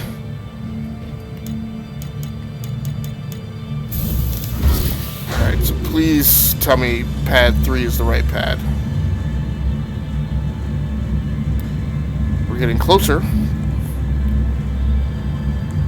Yeah, I think it's wicked crazy that you can actually buy, like, ground vehicles in this game.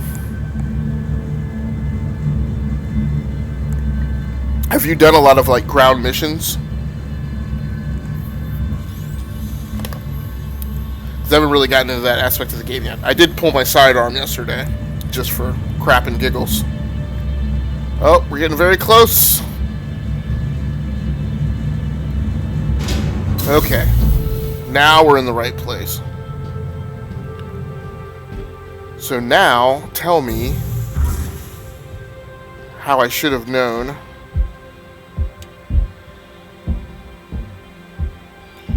Now, one of the things I'm super excited about is, again, I spent hours yesterday struggling with trying to put a container into a ship that had a cargo bay, but that you couldn't actually use. What is your Star Citizen handle? I'll type it in chat. I was about to, like, again, I'm starting to get a bit loopy.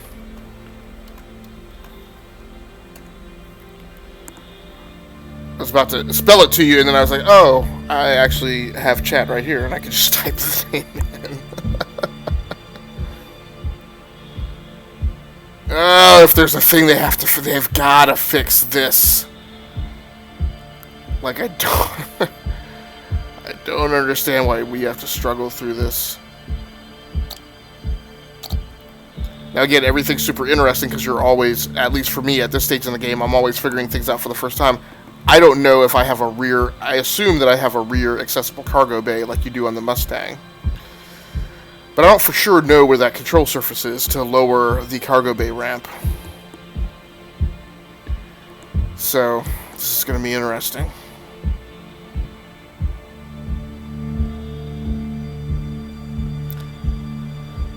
So look, since you guys have hung out for so long, and I so appreciate it, and this is no obligation, I'm just saying, if people are going to continue to hang out, like I said, I'm going to step away and go get coffee, but just the heck with my normal schedule, I'll continue playing this for like another hour, until about 11:30 my time.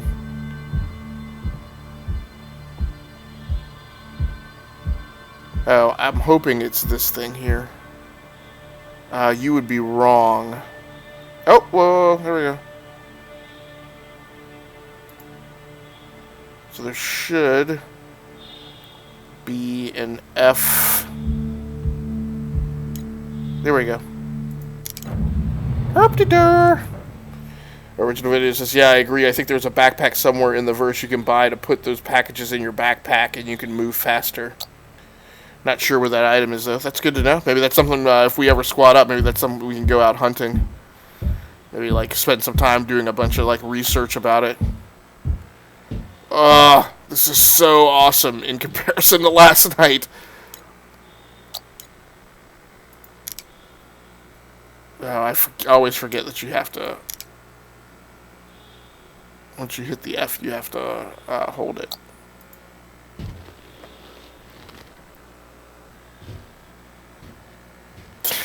I've got this ginormous car. Oh, that's right. I forgot. I can actually enter the cockpit from here. That's what makes the Titan so sweet. Load the dough.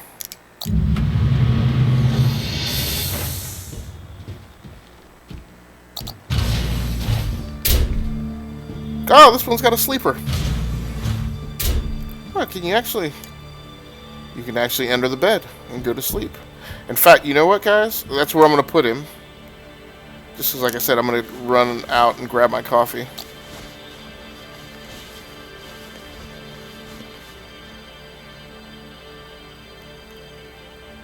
And hopefully while you're in your ship bed, press F to see options to log out. No, but I don't want to do that. So hopefully the game will sit here without crashing. Because if it does that, I'm going to be really angry. But like I said, I'm going to run off and grab coffee, and I'll be right back. I'm going to try and make it less than 5 minutes. In the meantime, I'm going to put you guys on the BRB screen and let you watch some more gameplay video of a different game. So original video says not sure where that item is. Okay, right. Okay, and like I said, I will try to hurry back and be back in 5 minutes. So thanks so much for hanging out. I do appreciate it, and BRB.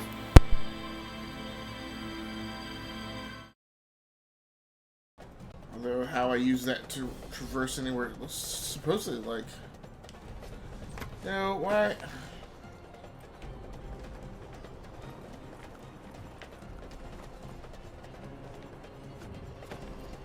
Ow.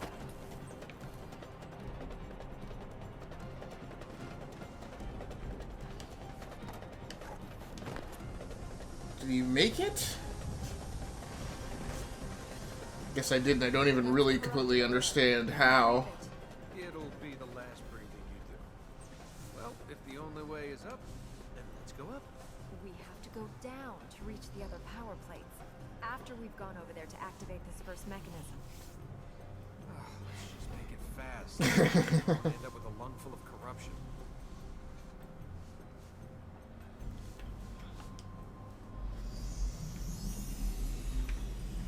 Alright, so I guess over and down. Corrupted here. No!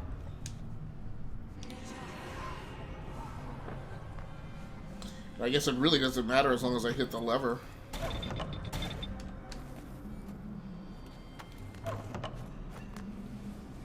This is what I screwed up royally last night. Because I had a wall that was, that I had to wall ride down, wall claw down, but, yeah, it was just unintuitive what path along the wall you were supposed to take in order to get all the way to the bottom, and it made me feel like, the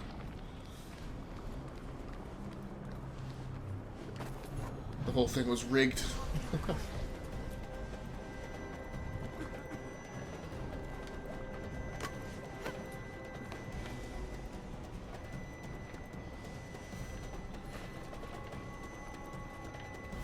Yeah, I don't understand with all three.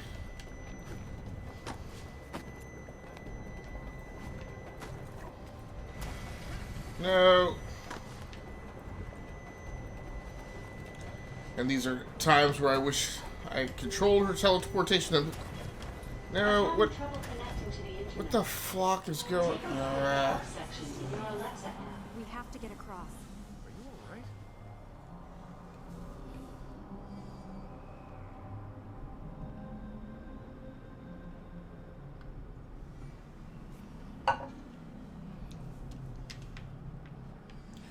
Okay, so wall run. We're flipping the switch to wall run. I can shimmy down as far as I can, then claw ride down to the bottom.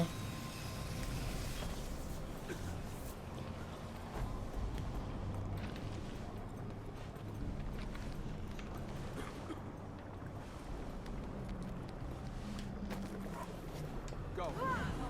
Come on.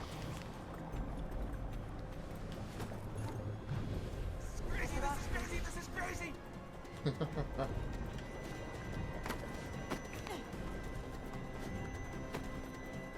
Okay, that wasn't what I had in mind.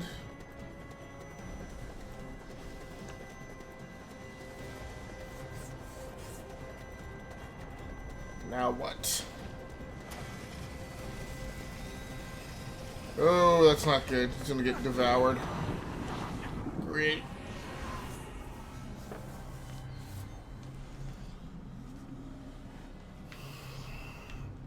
Let's do this all over again. Wall climb. The lever.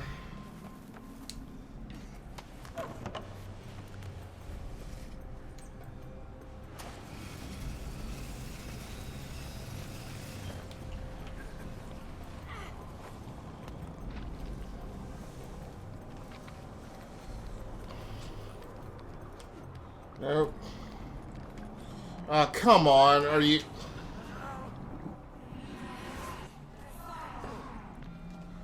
really aggravating?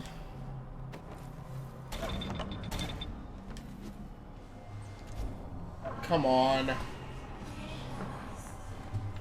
And these are the times where I feel like, well, I'm doing the exact same thing that I did the last time.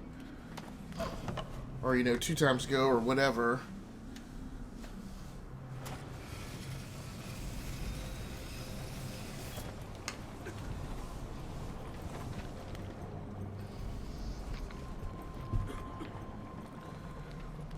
See if we can traverse this one again.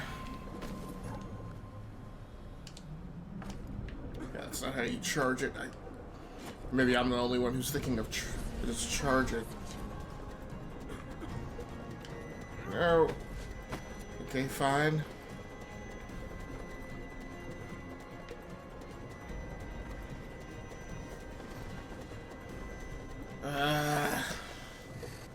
So how do you get off this thing?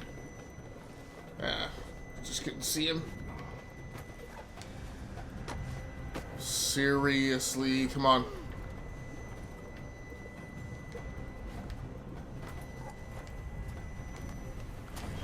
I have no... I don't understand what he is doing.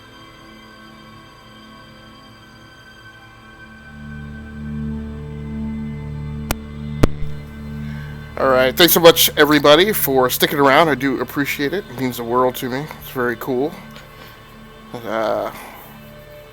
Those of you who are still here are interested in this game. And all the guys who have been here helping me out. That's huge. I'm kind of loving this ship. It's been a very rough evening with a lot of bugs.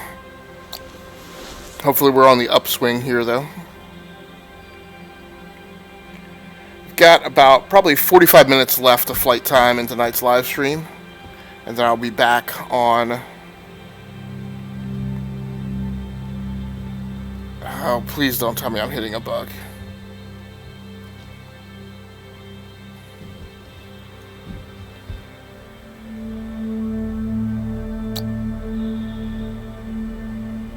So I would have thought that... Okay.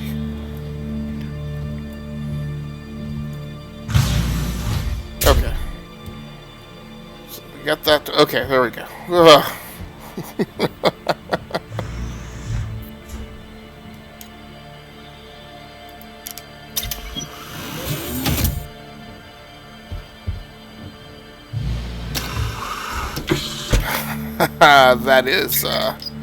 That is bad arse, despite all the bugs and stuff that I've been exposed to tonight. Aegis Combat Assist activated. Systems green.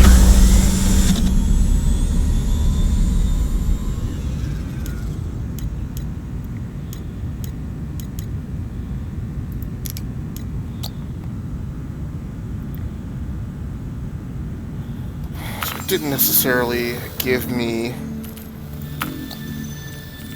voice confirmation that the engines are spooled up.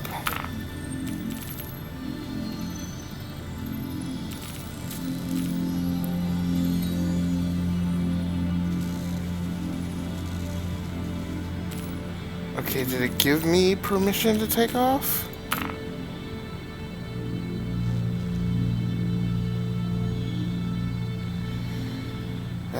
I think we're hitting some more bugs.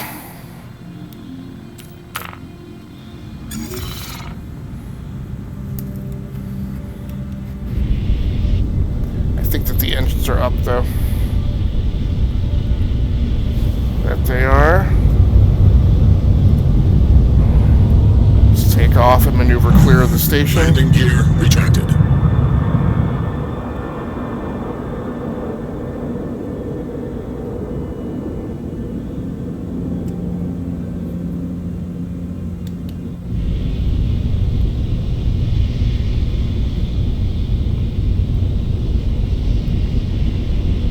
Alright. Well, that was a pretty cool experience. Finding a new space station, picking up the box. Original video says it doesn't say anything when it gives you permission to depart. Okay, good. That's good to know. That is yet another thing that I would have banged my head against. Right? And,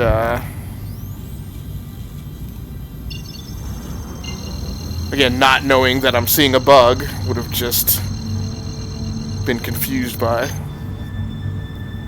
So, original, I think I asked earlier, I'm not sure if maybe you said and I missed it. So do you use like a flight control system, joystick and throttle, anything like that to play? Or are you using the keyboard and mouse? Or a game controller?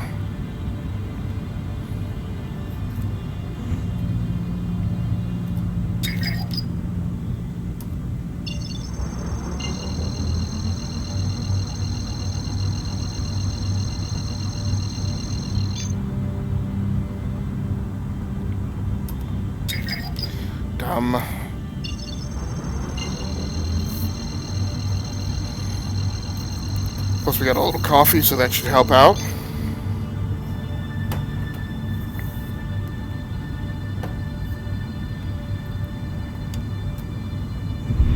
Quantum travel initiated.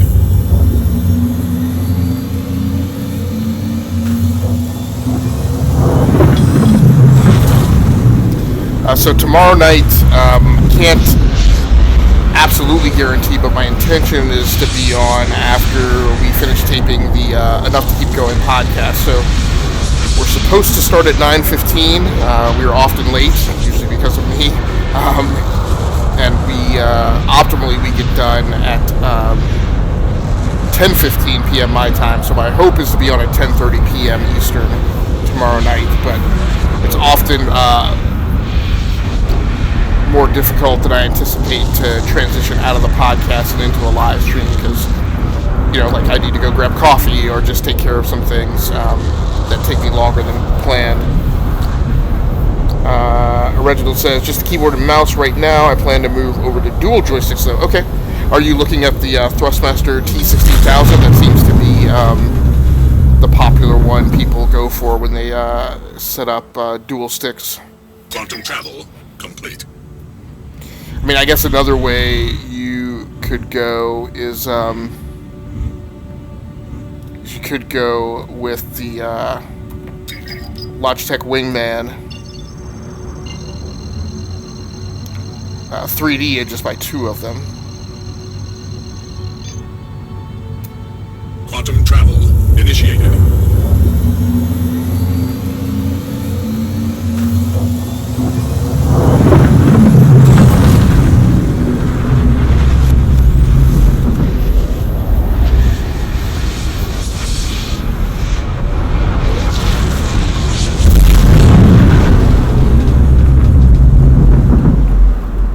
That coffee's hitting the spot. Quantum travel complete. Is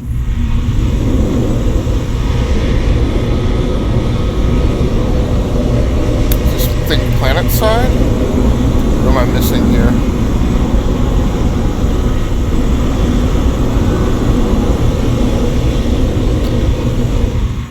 Okay, delivery drop off.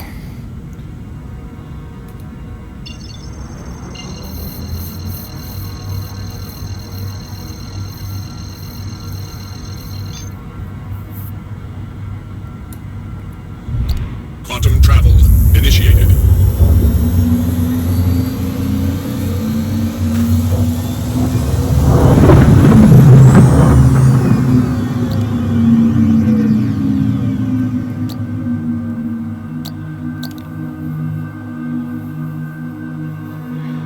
Actually, can't make up my mind which is better to get, so I haven't gotten any of them yet. Been wanting to run across somebody who knows more about the ones out there. Yeah, so Quantum travel. joysticks on the market are kind of in an interesting state right now. There's not a ton of flight sims and space sims being made. So what you have is you have a lot of old joysticks out there that you can still purchase. There's also a lot of there's been a lot of market consolidation. So, for instance, SciTech, which used to make some of the best flight control systems out there, was purchased by Logitech, who I can't remember exactly the way the progression went. I think so. SciTech was originally bought by Mad Catz, and Mad Catz's reputation was they tended to make very kind of cheap controllers. So I was a big fan of SciTech, and part of the problem, when they were bought by Mad Catz, I was highly concerned that the quality of SciTech products was going to go down. Mad Catz was then subsequently bought out by Logitech. So now Logitech owns SciTech, and so you could find a lot of SciTech controllers that are still the original design, but they are now branded as Logitech controllers. Now, in some cases, those controllers have undergone some moderate redesigns. So, for instance, I don't always get the model numbers right, but like I have the old, I think it's the SciTech X45 flight control system that I still use. Some of the control surfaces are delaminating though, so I tend not to like to use it a lot.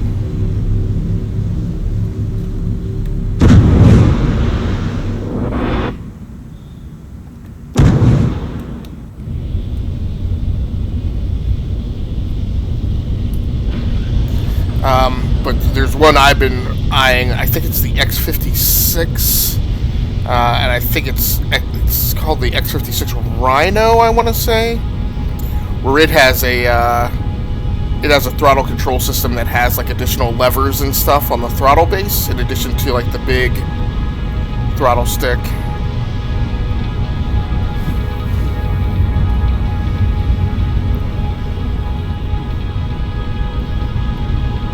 So that's some of the options out there. Thrustmaster makes probably the best flight control system that's still out on the market. It's an old design, incredibly expensive. It's about a $500 flight control system, and that's the Warthog, which has a stick and throttle base. One of the things I think you're going to want to decide is... Oh, no, that's not good. Okay. One of the things I think you're going to want to decide is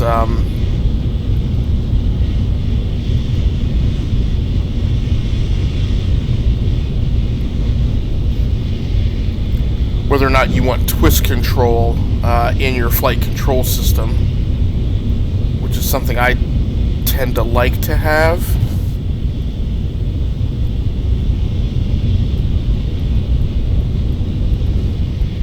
Man, it is not easy to find. I'm having a hard time finding an open spot. It's good to put the ship down in. There we go.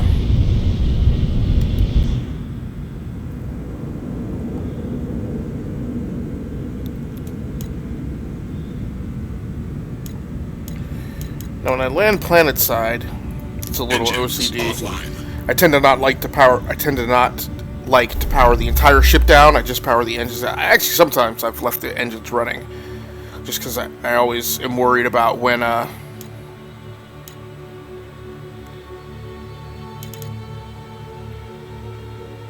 one time that things go sideways and you actually need to get the heck out of Dodge in a hurry.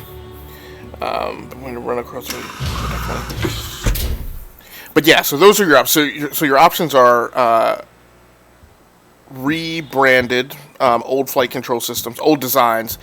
Now, in the case of the Rhino, Logitech has made some improvements on the design, just in terms of reliability. That flight control system had a tendency to kind of just go off and not age that well. And I think since becoming Logitech branded, oh my gosh, this is so much easier than what I went through yesterday with the Mustang. and all the jank of trying to get the cargo box onto the ship and get it off. And then there's the Warthog.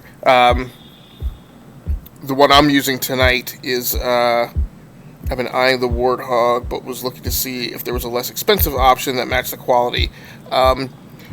Really, no. Like, there's not another stick of that quality out on the market that has, like, a brushed metal finish. Again, that's an incredibly expensive flight control system. I've been thinking about replacing my X46 just because, like I said, some of the surfaces on it are delaminating. The only real improvement that there is to it is the X56, I think it is. And that's probably, I want to say that's like a $200, $250 flight control system. The one I'm using tonight is the Thrustmaster HOTUS X. And that's a product that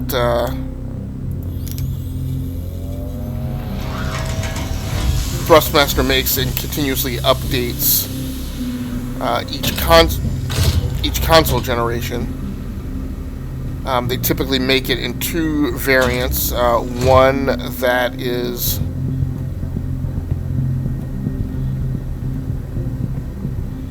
why is my crouch not working?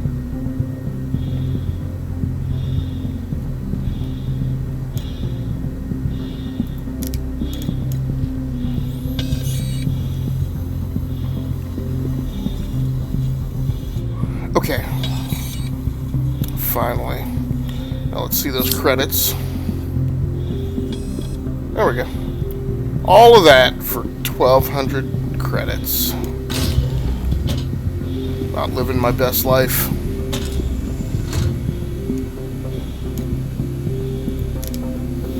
But the version I'm using tonight is the one that was originally made to be compatible with the PlayStation 3 and PC. They make another variant that was compatible with the Xbox 360 and PC. They all look the same. It's just a matter of what the internal compatibility is. And they have since updated it to a version that works with the PS4 and PC, and one that works with the Xbox One and PC. And I think this is less than, like, this is maybe a $100 flight control system, maybe not even that. First mission completed. Yes. Ready. And actually, this is like my third mission that I've completed. It's the first mission tonight, and it took a ridiculously long amount of time. So this is actually like my third mission complete in the verse. So what we're gonna do, we're gonna go ahead and find the next job. We're probably not gonna complete the next job.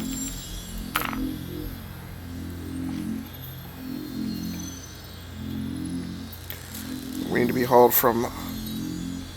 Oh, that's actually where I was, so now we know where that is. So that's the next mission we're going to do. There's a ton of delivery missions. Maybe I'm not going to worry about the delivery missions. Now, I've done a mercenary mission before. Riders. Combat response team. Hazard pay. Now, the only thing I'm not confident about is, as long as it's all ship combat, I'm okay. Our unopened security station. Oh, no. That's ground combat. We're not doing that. We'll do another retrieve stolen property tonight. That retrieve stolen property was one of the missions that I completed last night. We got order on a stolen merchant. So the only thing that I'm not super crazy about that, like I said, we're probably not going to complete it, unfortunately. Retrieve stolen property.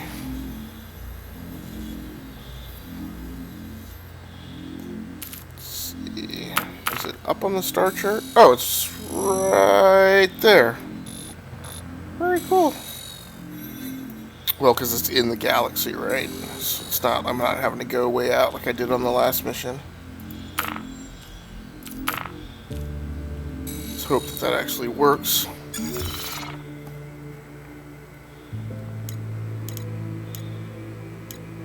Engines online. So yeah, those are all the joystick options that I can think of. You can go moderately low end and get something like the Logitech 3D Wingman, which I think is maybe like a $50 joystick. You can go mid-grade, which is like this Thrustmaster HOTUS X, which is about $100. Or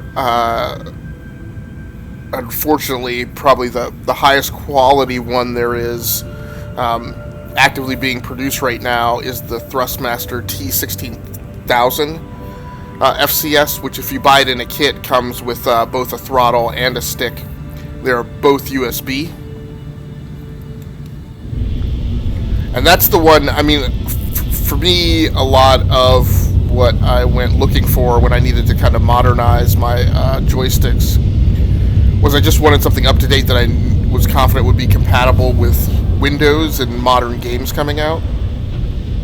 I mean, there are a lot of like very cool flight control systems that the problem is,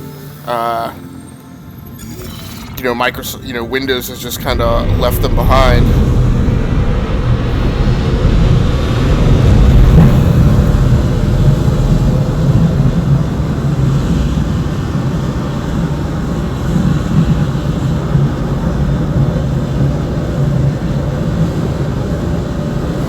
So we've broken atmosphere, so we should be able...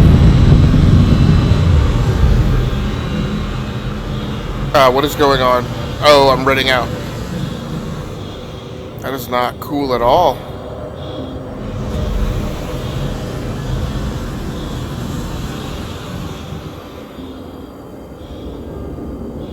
I've never had that happen before. That was very unpleasant and very scary.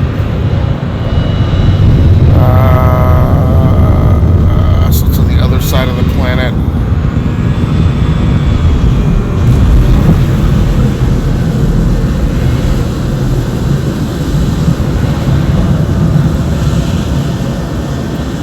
You said Thrustmaster T60. You're blacking out from pulling too many T's. Yeah. No, Thrustmaster T. It's actually, when you see it spelled somewhere, you'll see a T.16,000. So it's like T period 16,000.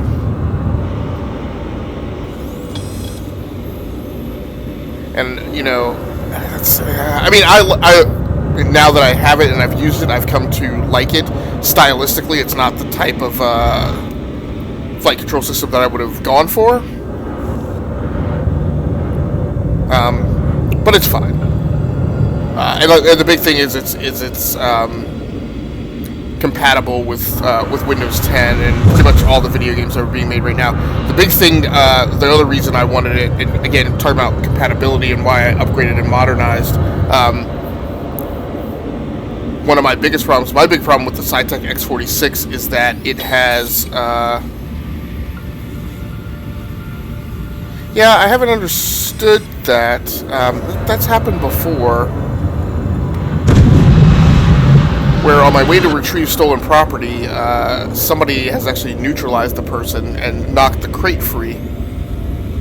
So that's all good as long as I get there in time to recover the crate. I think that won't be an issue because I don't think that anybody's programmed to mess with the crate.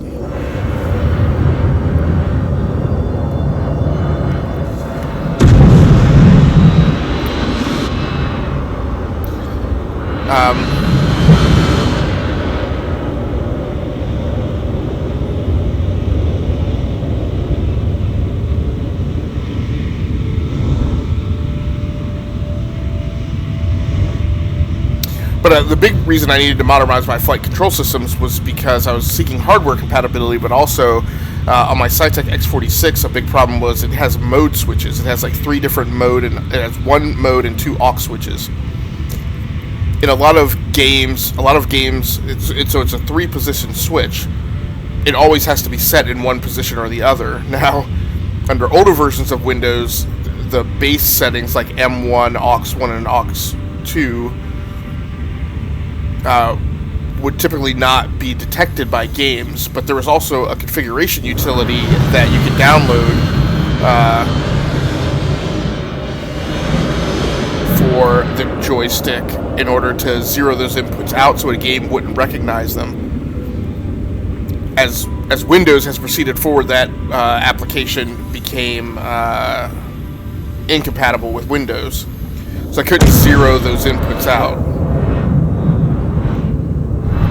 I really just need to get to a vector where I can target.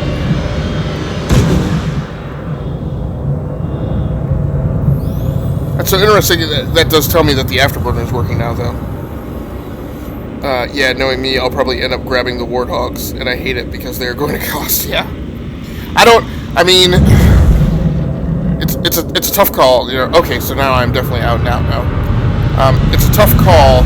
I mean, it is absolutely the best flight control system on the market that you can buy right now, and so that's kind of where you can have your assurances.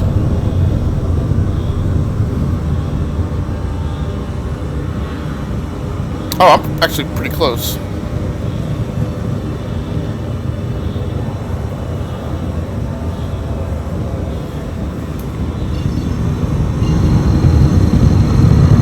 I mean, the question, so you ask yourself, do you need to spend the money to buy, like, the absolute best flight control system on the market?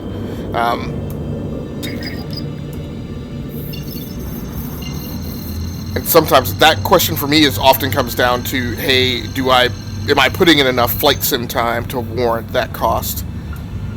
Which, while I really enjoy flight sims, I really love racing games and any kind of simulation, there are times when I'm like, I'm just not putting enough time into those genres right now to warrant the cost. Contact. Quantum travel complete. Okay. So the thing I don't like about this mission is, I'm gonna have to flippin' spacewalk. Which that's gonna just be a whole thing figuring out. Hopefully it'll be easy in this craft. Contact.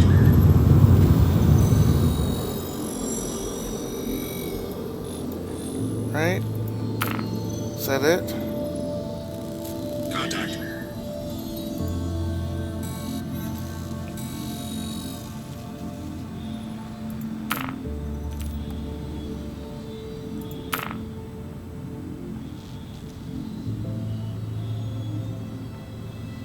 Well, I don't understand. No, something's. I don't know why that. Nope. That's. That should be it, hopefully.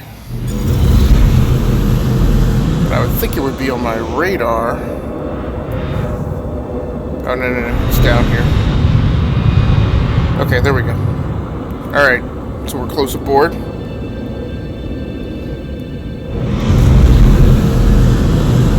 Not looking forward to having this spacewalk.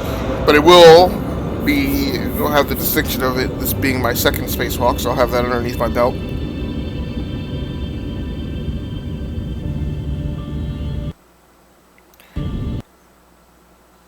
Oh, are you kidding me?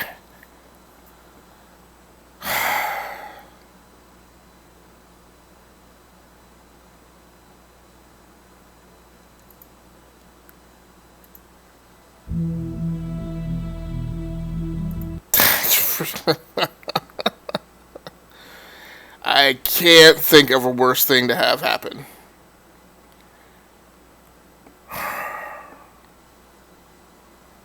So angry.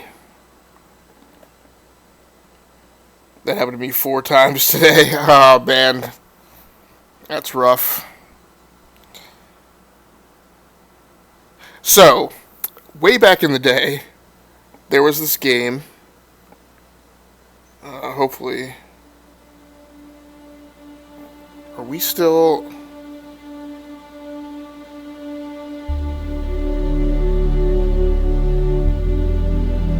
that is not good.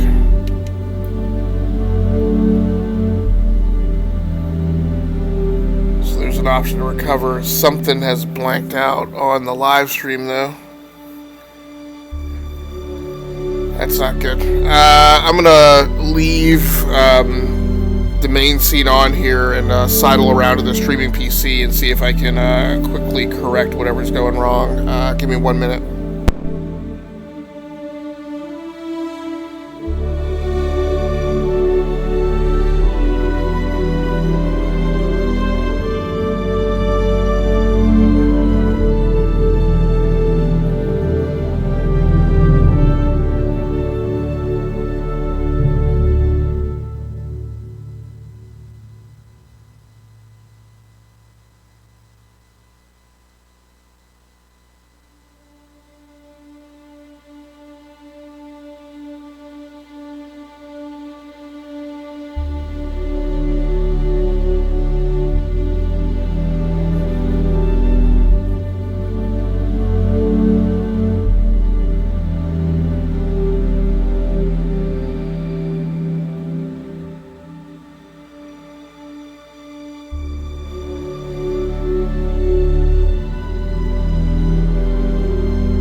Well, I'm going to enjoy being lucky because I'm absolutely certain I will never have another stream crash recovery that will work like that.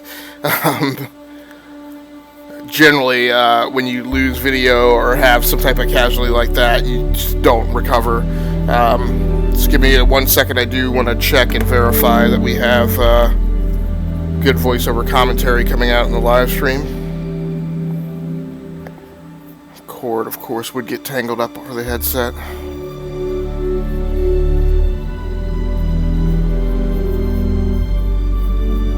Frippin' A. Alright.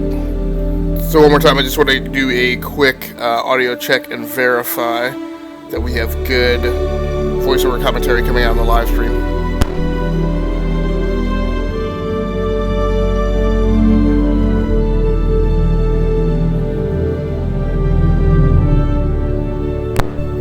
Alright, so I'm not sure exactly how this is going to go.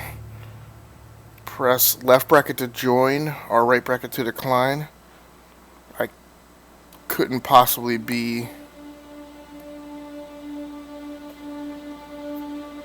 that lucky, right?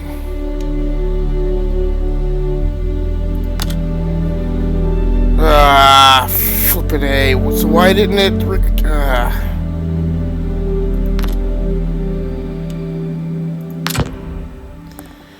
So it didn't actually rejoin. I was hoping. It was a wing and a prayer that it was actually going to return me to the exact spot I was in anyway, but I was at least hoping.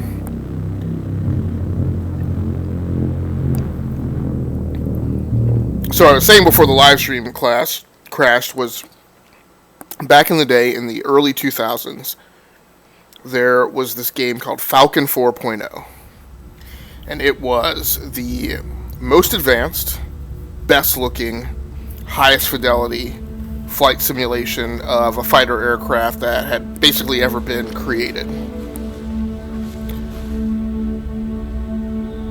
And it was kind of exactly like this. It was buggy as all heck. Frequently, the way things worked is I would go fly a mission, and I would get through the mission, and it would work. And then, like on the way, like during landing, this would happen so many times. You would touch down. That's kind of... Oh, wait. It's stored on Yella. So what do I have to, like, I'd have to fly the Alpha out there to get... just flipping respawn it here.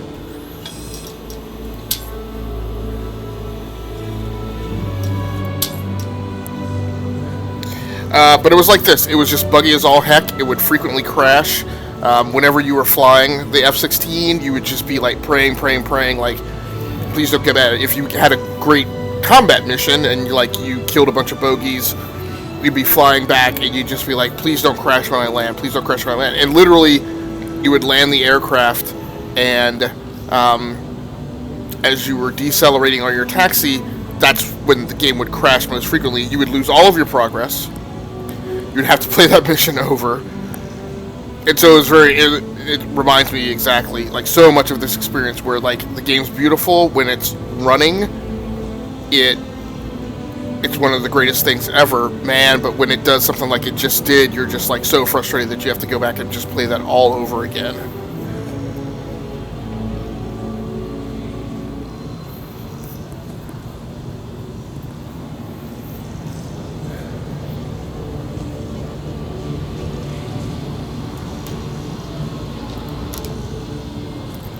I'm also more than a little miffed that the game crashed, and because the game crashed, I have to spend in-game currency to get my ship back as quickly as possible. Your ship has been delivered to the following landing pad. BO2.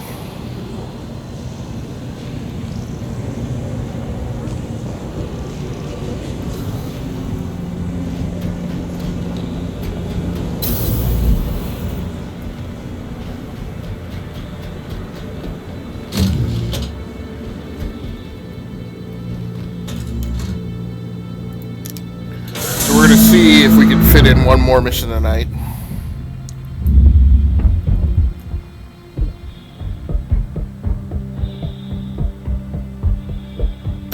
I do love flying this Avenger Titan, though. So Original says, that sounds frustrating, LOL. Definitely like Star Citizen Alpha. It's a love-hate relationship. I think you have to really believe in the final vision of the game and just decide to stick with it. Yeah,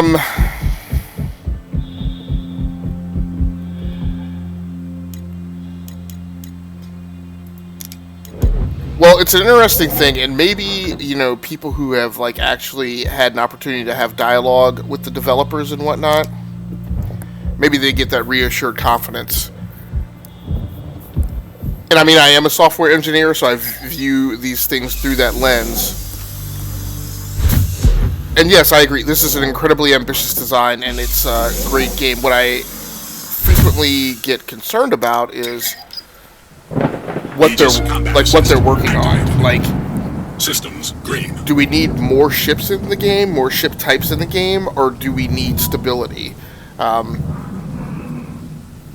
like, clearly this thing is not at a point of stability, and I'm just like, at what point do you convert resources over to work on those things instead of, like, constantly stuffing more stuff into the verse?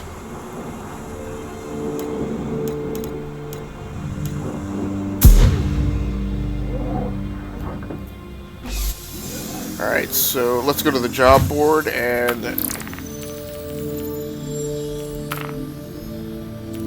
I guess we'll go property retrieval.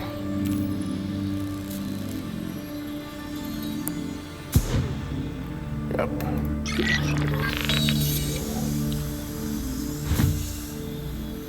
Star charts.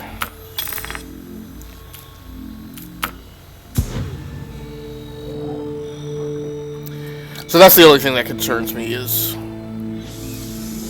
I see where they're trying to get to this thing, and the reality is too. This is very much because Chris Roberts was disappointed in Freelancer not really culminating in the original vision he had, or what he wanted to achieve with that game.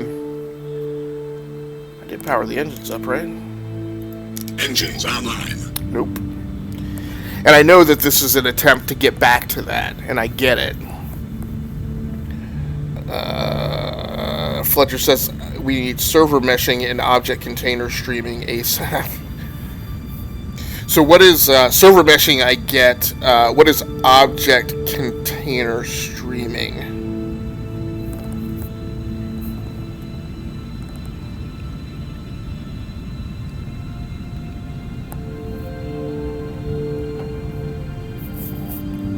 I mean, my thing that I'm concerned about, and I feel like it's evidence from a lot of the things we've seen tonight, is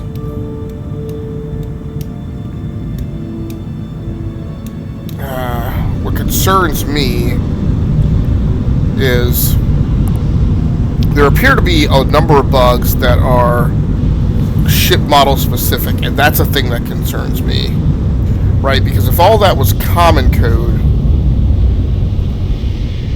and those things were the same regardless of ship class, then what concerns me is what module is it in the flight model that causes the random errors just for one particular class of ship.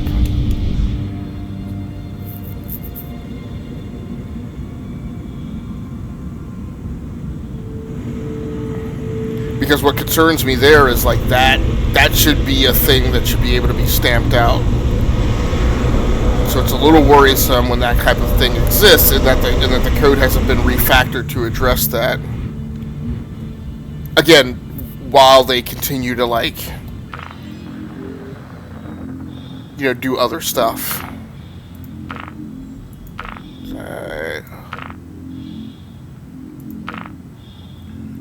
Okay, I've never noticed that graphical shift from the... Oh, whoa. Huh. That's some interesting touches in the UI. I mean, that's really good. That definitely gives me more situational awareness of what the thing is doing.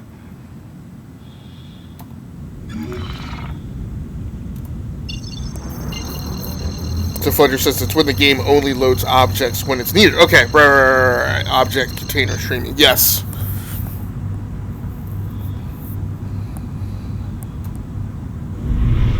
Quantum travel initiated. Thank you. Probably a good idea to close the cockpit before jumping into hyperspace. I'm hoping that canopy bug is... Original, do you know, is that canopy bug one that persists with the Aegis Titan, or has that been a thing that you've seen come and go? Because I would really like to see that, Quantum travel complete. Go away for the ship that I've paid additional money for. Okay, so I'm doing property retrieval. Let's go get it.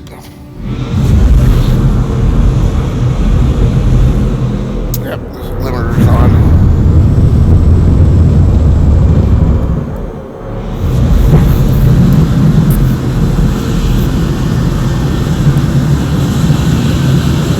Yep, I recently signed up to a lot of RSI stuff so I can read more about their progress. Okay, very cool. I'll have to get some sleep. Have a good night. Thanks so much, Fledger, for swinging through, man. I really appreciate you coming through and hanging out. And Original says, no, I've only seen the canopy bug on the Titan. Okay.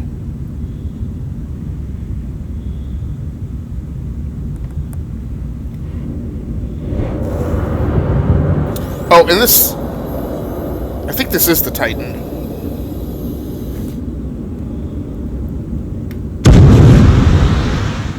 Yeah, I think we have the same ship. original, I think.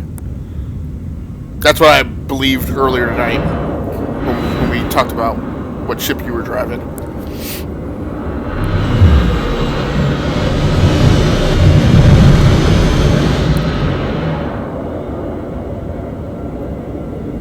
Yeah, thanks so much for coming through, Fletcher. I do appreciate it.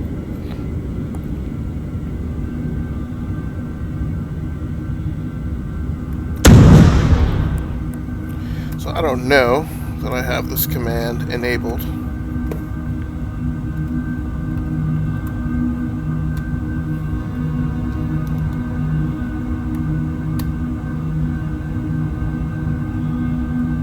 Nope. I think this is one that I need to configure.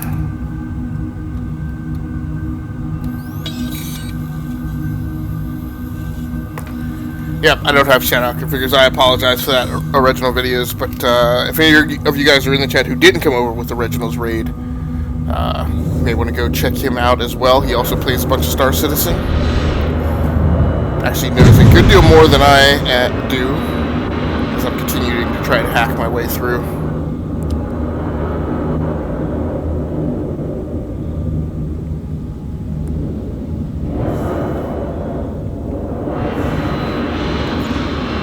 Now, Original, do you and Fledger fly together in Star Citizen?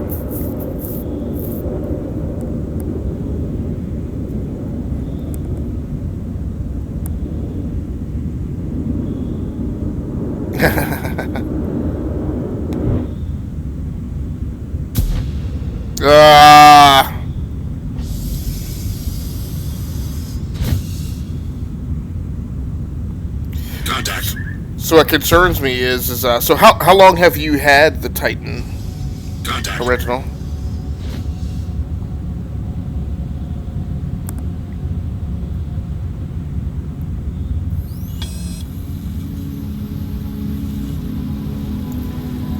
So comlink lost. Is that that feels like maybe it's because I've been getting jammed. Now Fledger said.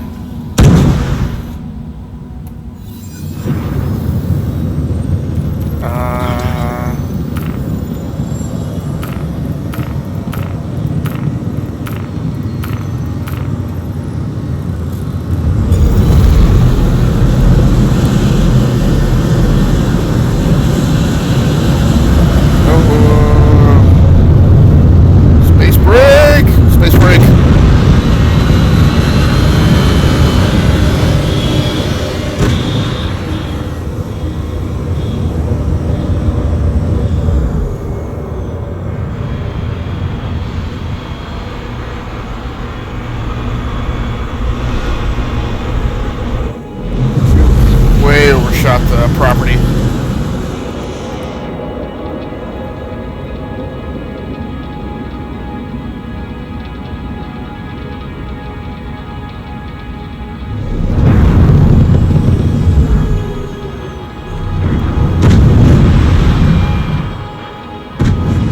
Now part of my prep. Great. Ah, there it is. Saw it.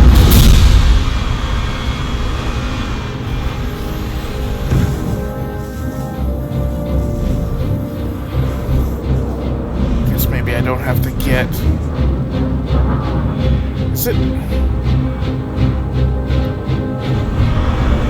That's weird. It's like it just jumped. Now I'm 300 yards from it. What the heck?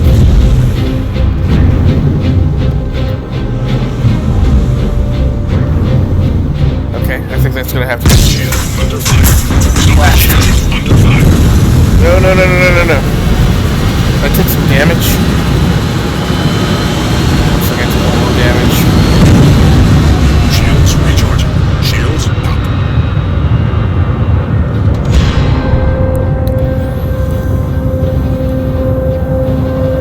2 weeks not long at all. Okay, so you've seen that bug. Enough with that.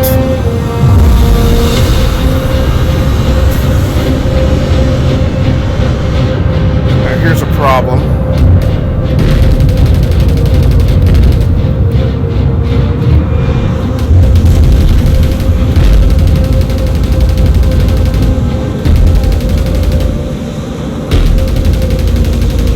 That guy's way far out.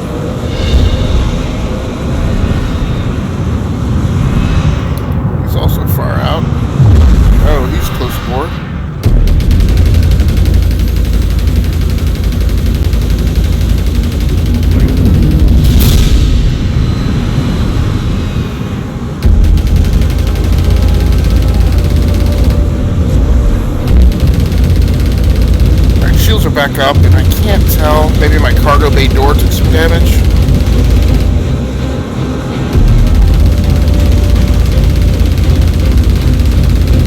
Starboard shield under fire. Come on, come on. Ah, flipped. Contact.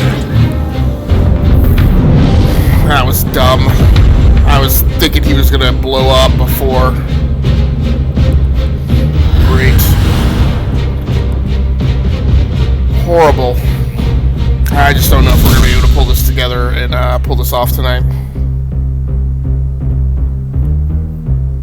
Although,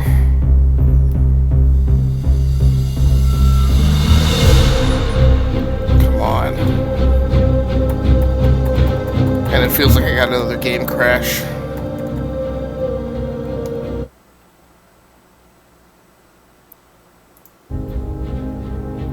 Yep, I think I got another game crash. Great Scott.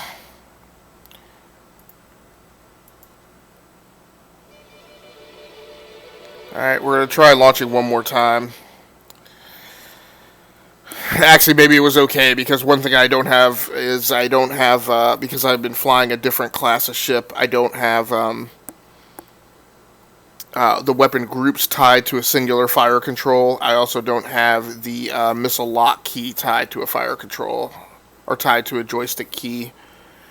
I probably need to do that.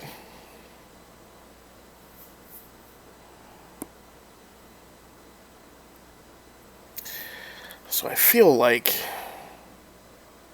so I do apologize, I feel like Moobot missed a couple alerts.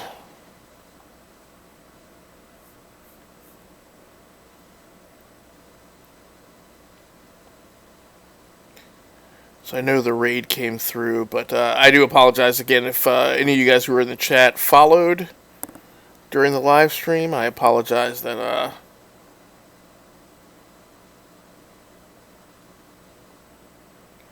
it may be that the Moobot prints it in chat in some weird font that I'm not picking up on, and so therefore I may have missed it earlier when it came through. I do apologize about that.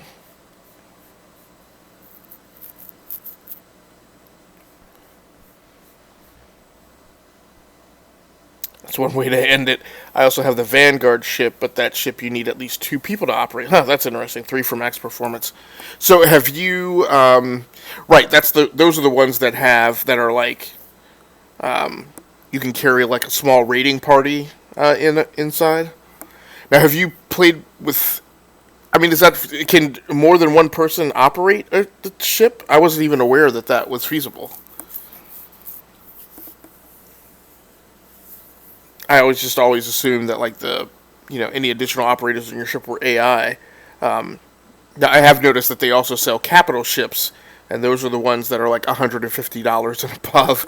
And I assume that those have actually room for even larger crews to operate.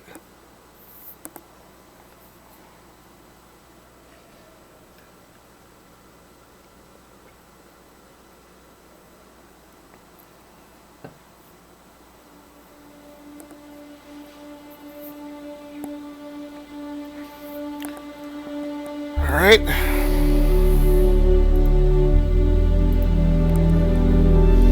So Reginald says, 1 can fly, the other 2 can fire weapons. For the bigger ships, 1 flies and the others operate the weapons in specific systems. Sort of like Star Trek. Okay, very cool. Now, have you ever played Star Trek Bridge Commander? Just out of curiosity.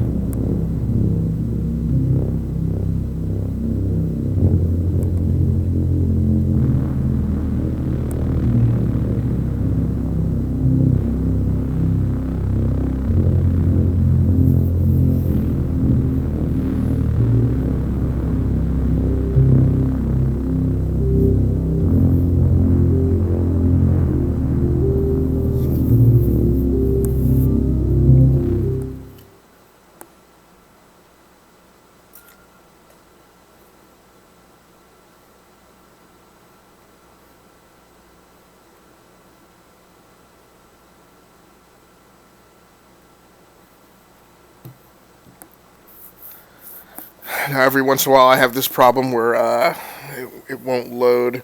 I haven't watched streams of it though. LOL. Yep. Yeah, and I've played it a few times in VR with a buddy of mine, and yeah, same thing. You have multiple people on the ship who can operate or issue commands for certain systems. So that is definitely pretty cool. And Elite Dangerous also has it where you can have multiple people operating one ship. This feels like a fail to load.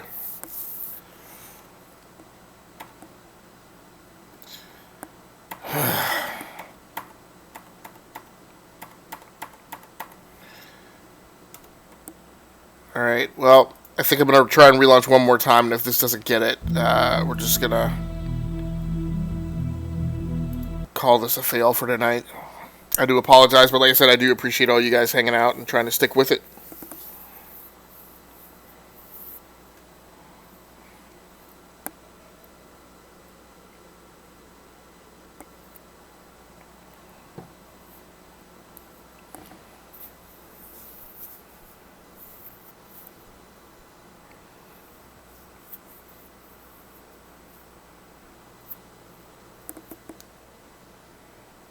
Ugh.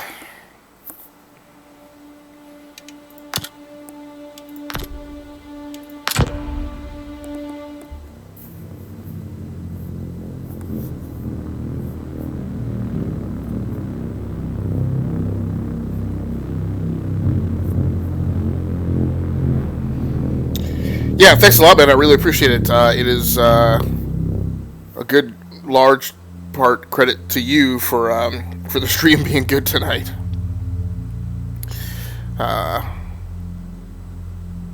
With all the help.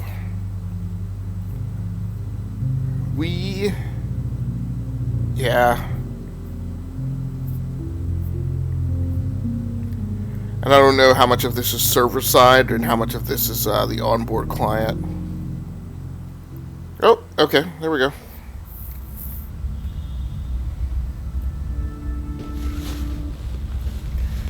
Ooh. Super laggy. The server is definitely not healthy.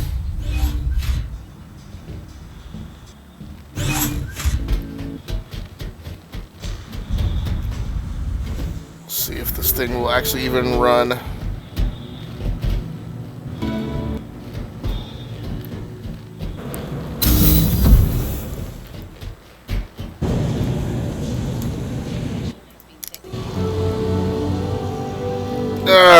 It really bugs me.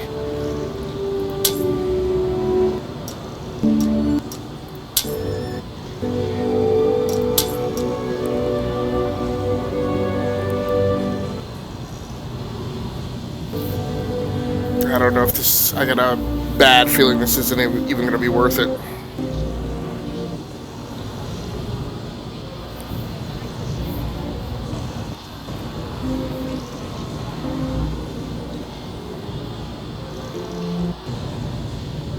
Well, at least we got one mission done tonight. It's to be really disappointing if we can't stick a second one in.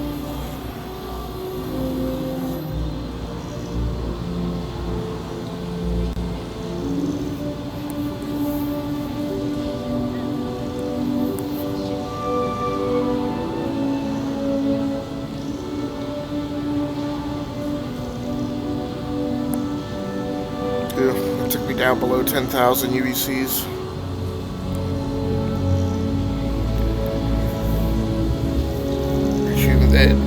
That you figured out a lot of controls. The more the mirror, mission accomplished. Yeah. Well, and really tonight was like I didn't configure any new controls other than the speed limiter. Your ship has been delivered to the following landing pad. DO2. I mean, really, what tonight is, it's been a lot of troubleshooting in terms of like figuring out workarounds for some things. And like you said, that's good.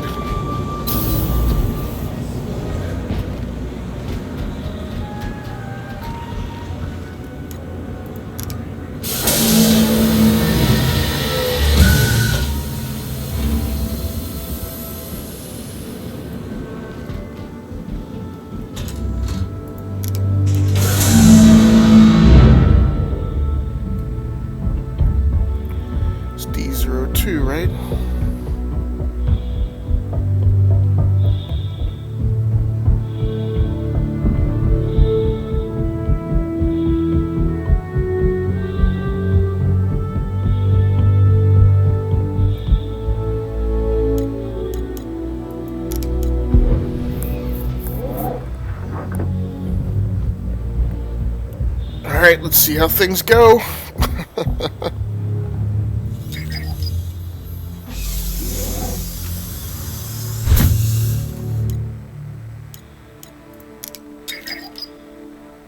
Aegis Combat Assist activated. Systems green.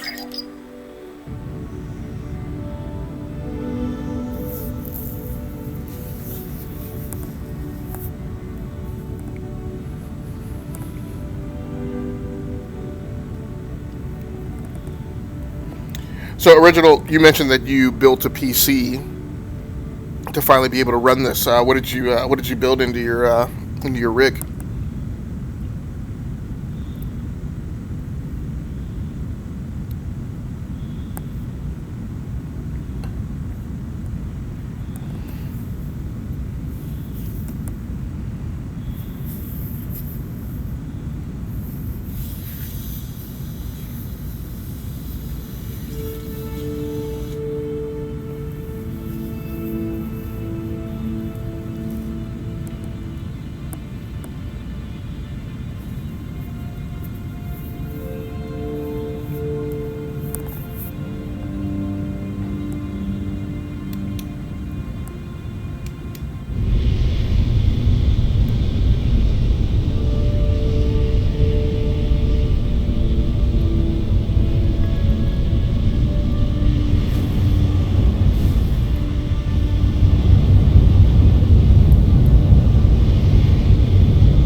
Probably should have wired this job before I actually took off.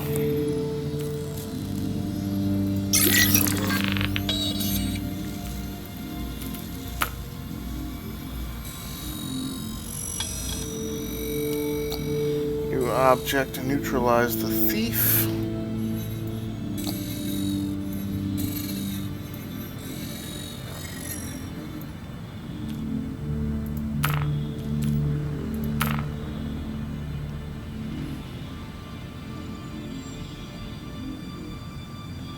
No, I don't want to set route for it.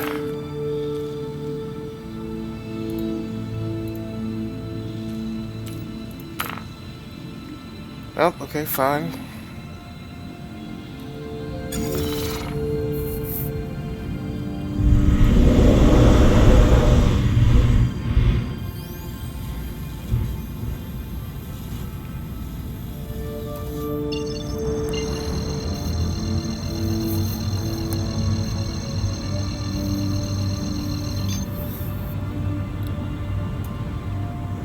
Quantum travel initiated.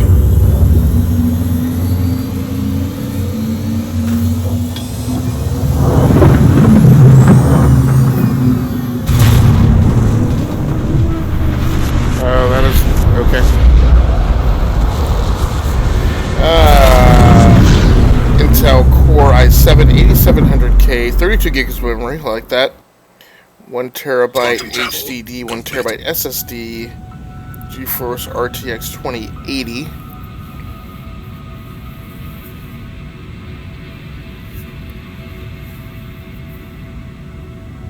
So the stuff you have after the with slash, is that your case with a 650 watt power supply?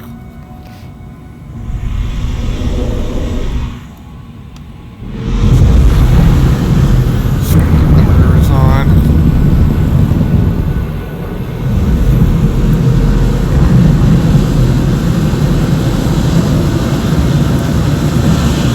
Okay, very cool.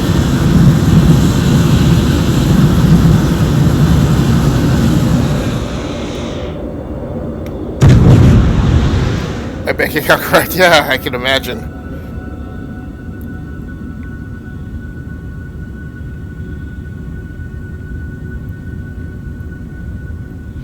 Yeah, I went with a 2070 myself just because I wasn't really sure or convinced. Well, I have some budgetary limits for the the amount of money I'm willing to expend on certain parts.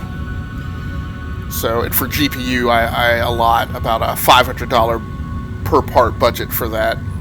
I stretched that a skosh when I built the machine I'm using as my streaming PC tonight, because the 2070 cards were a little bit north of 500.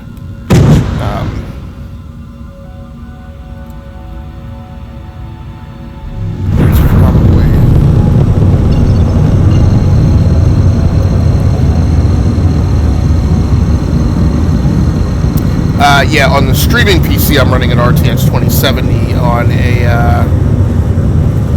the gaming PC that I'm on, I am running a GTX 1070.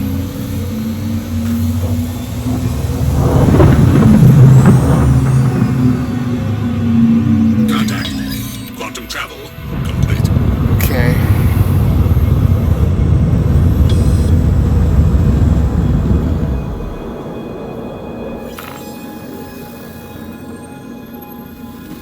Okay.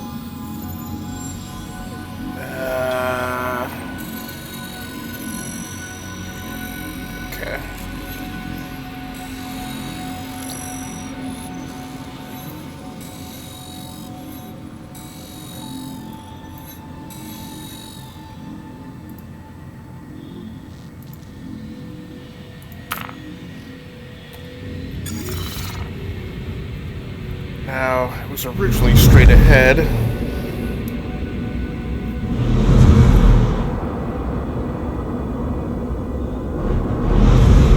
Yeah, so the streaming PC I'm running tonight is actually my primary gaming PC, and the gaming PC I'm on tonight is actually my secondary studio PC.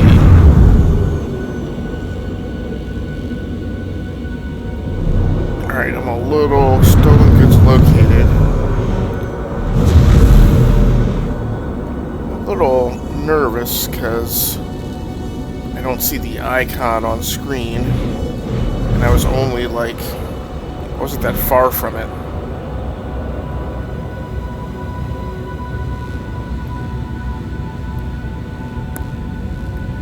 I see something there with a flashing red light, and I wonder if those are the stolen goods.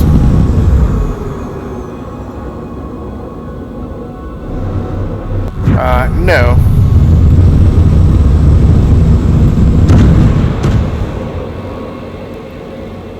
So I've lost track of the stolen goods, I think.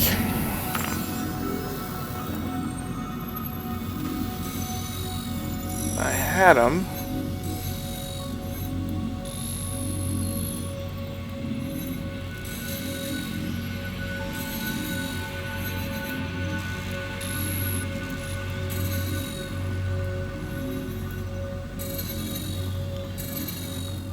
The freaking thing is blacking out. Oh, I have no idea what I just did. Oh no, okay, it zoomed in. I think it's saying that the thing is somewhere in there. Stolen. Oh, okay. Got the pin back. Okay.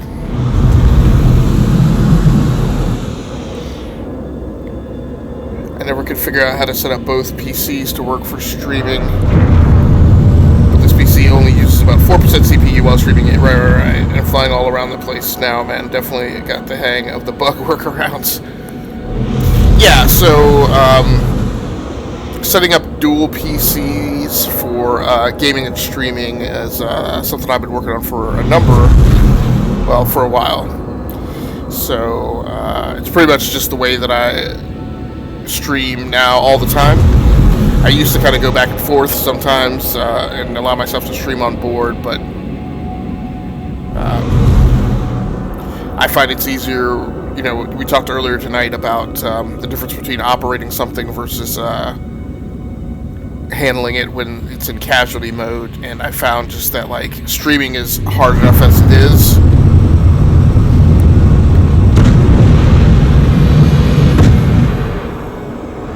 And so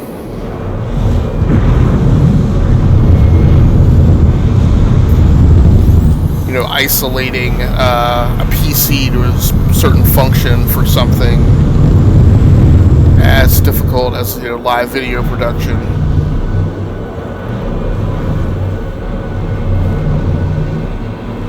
It was just easier. Like, I felt like when I had to troubleshoot, I just wanted to be able to say, okay, if it's a streaming problem, it is on this PC. If it's a gaming problem, it's on this other PC. So now we're gonna have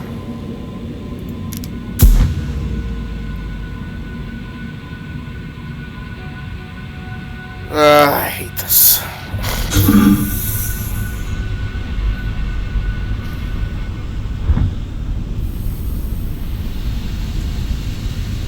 I absolutely hate this. Going for a spacewalk. Oh, there's the box.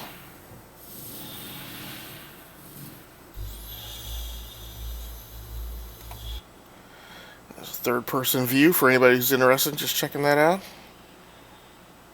I think if I do this, no. I forgot how I got the view, the look behind view. Oh, maybe it's this. Nope, that doesn't work in first person. Alright, let's just go get the container.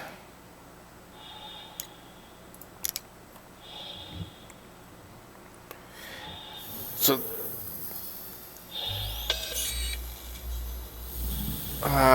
as difficult as things are in this game, nothing is more unnerving than flipping doing a spacewalk. Like, I seriously don't know how astronauts do this. This is the most unnerving thing in the world. I'm just watching it on the video game. I think I'm gonna have to come over here to be able to hit that control panel.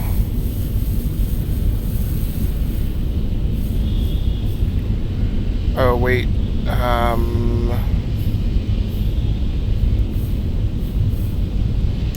ooh. Okay, open the pilot canopy. You're flying around. You're flying all around the place now. I definitely got the hang of the bug workarounds.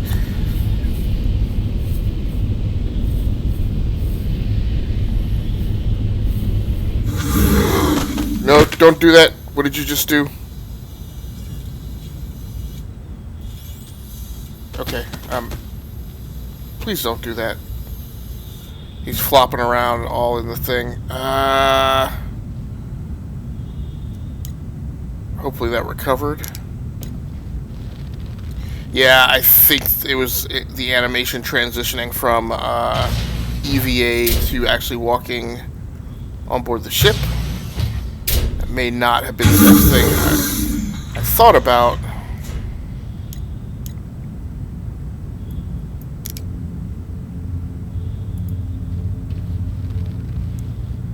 I thought about coming in through the rear cargo bay entrance, but at the end of the day I was like, let me just go in, get in the quickest way, enter the pilot seat.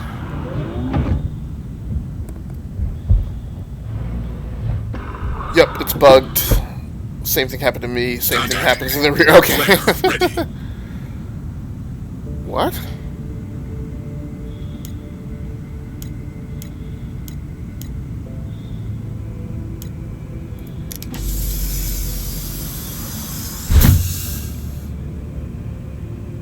Okay.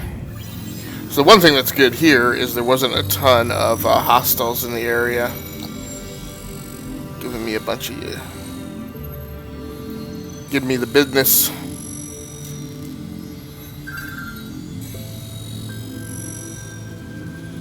Okay, so let's please have an easy finish to this mission. Oh, I'm just going right to yellow? Yeah, this should be a cakewalk. Right there. Set the route. Yeah, usually the drop-off point is somewhere on the other side of the galaxy.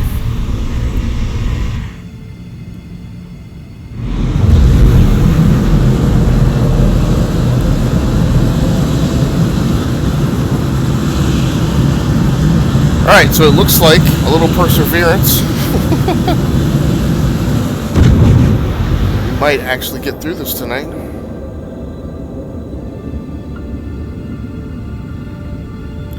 With 2 missions completed.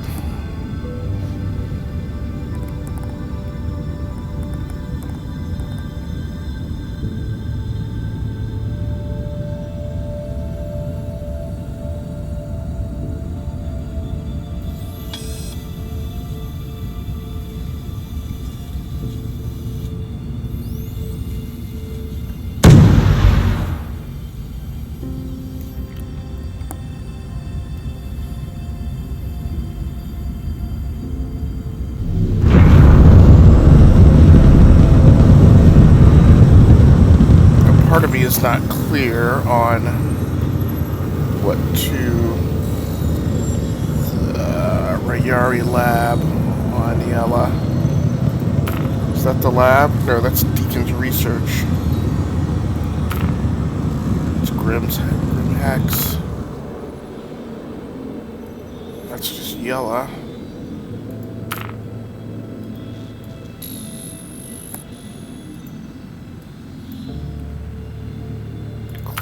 Out.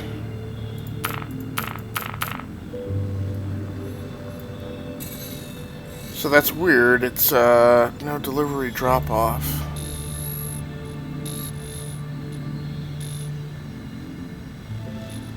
I'm not clear if I mean that should be the thing to hook, right?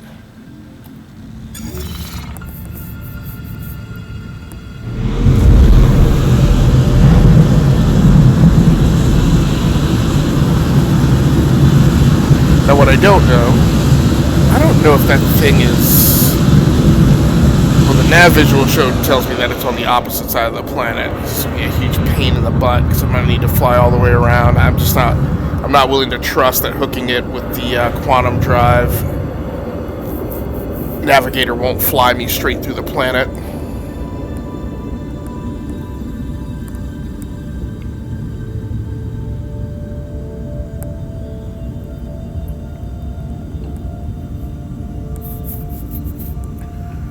What would be nice would be for the game to be stable enough for me to ever actually see less than 90% fuel load on the ship.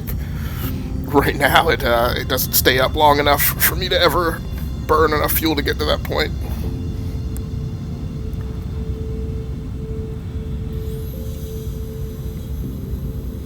So I think, yeah, well, I think the reality is that as much as it pains me,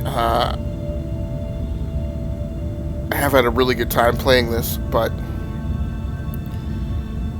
I definitely have to kind of check fire on how much time I expend in it. I think my plan tomorrow night is going to be to, because I already had it planned for my next variety drop, is I think I'm going to go back to Destiny 2 on the PlayStation 4.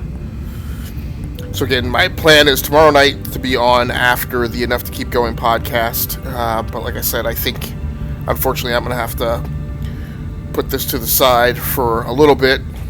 And then, like I said, get back to Destiny 2.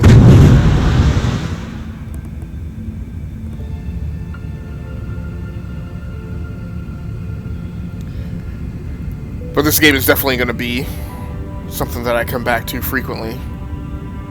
May add it to my list of grind games, which I keep very short. Destiny 2 is one of those. The Division 2 is the other one right now. I've been sizing up whether or not I should add a third and what game that would be.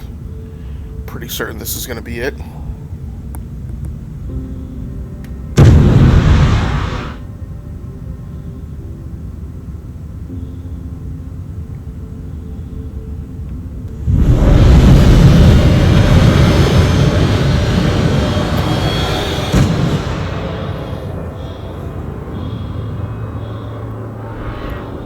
There was a faster way to get to the other side of the planet. I guess. Oh, let's try this. So if I go in Atmo.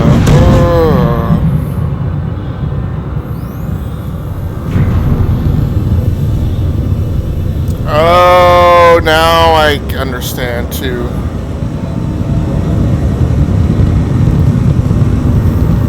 closer you get to the planet's gravimetric pull, that also increases the number of G's that you pull. When you're out in space, it seems like you don't pull nearly as many G's.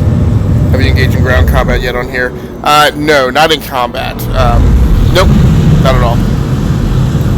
I'm really scared. I think before I messed with that, I would do like the Space Ranger Arena thing or whatever that they have available.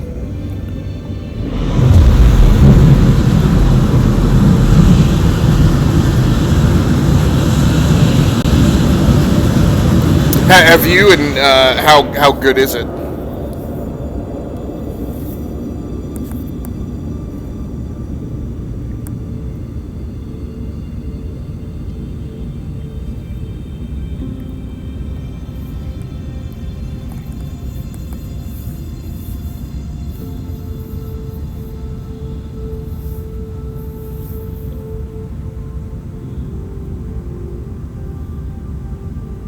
Contact.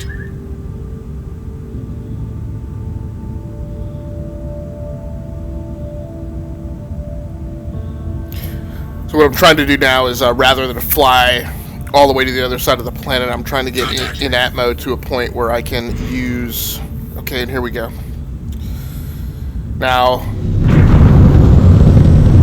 what I've seen so far is that when I'm in Atmo, if I hit the quantum drive, it will actually navigate, me around the surface of the planet. If it drives me directly through the planet, I'm gonna be... First of all, the stream's gonna end. Second of all, I'm gonna be really angry.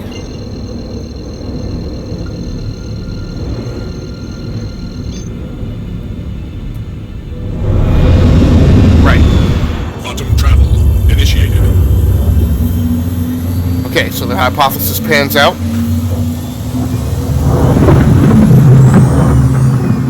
And again, I don't understand why there's that difference in the navigation system, but it works. The guns are cool, lacking mods right now, but it was pretty fun. The environment was somewhat buggy, like people shooting people through the rocks, right? And quite honestly, like, I don't know. Like, I get how ambitious, like, the flight model in this...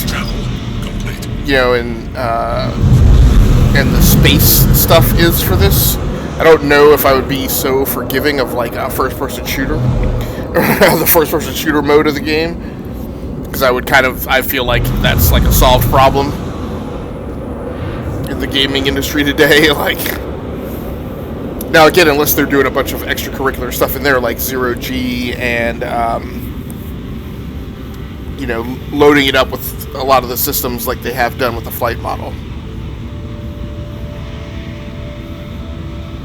I do feel it. I mean, and again, it's like the exact same feeling that I used to have playing Falcon 4.0. Falcon 4.0 was the first PC game that I kind of, I would be like, okay, if I'm going to play this game, I have to allot like,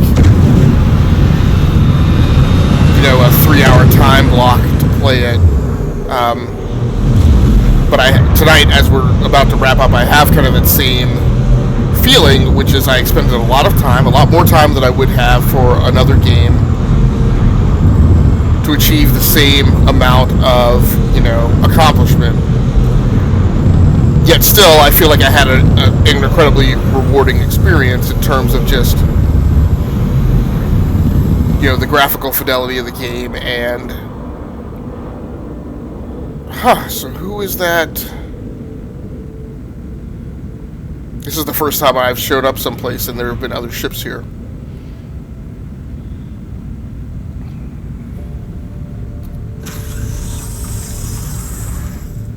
Landing gear deployed.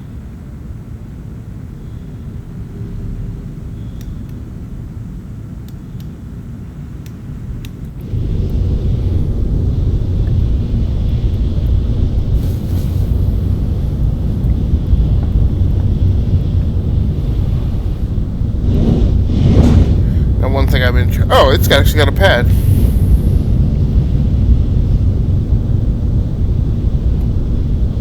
Does it have? I'm guessing that it doesn't. No. So it does not have air traffic control.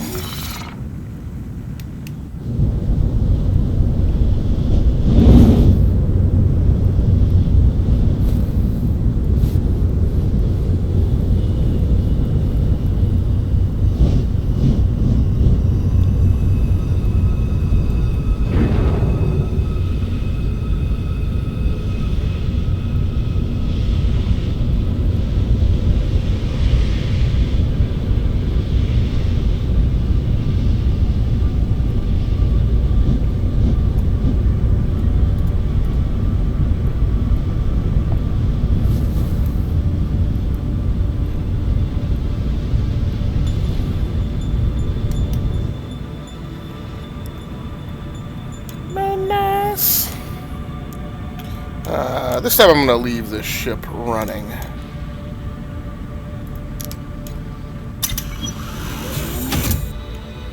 I'm not exactly certain how we're going to shut down for the night.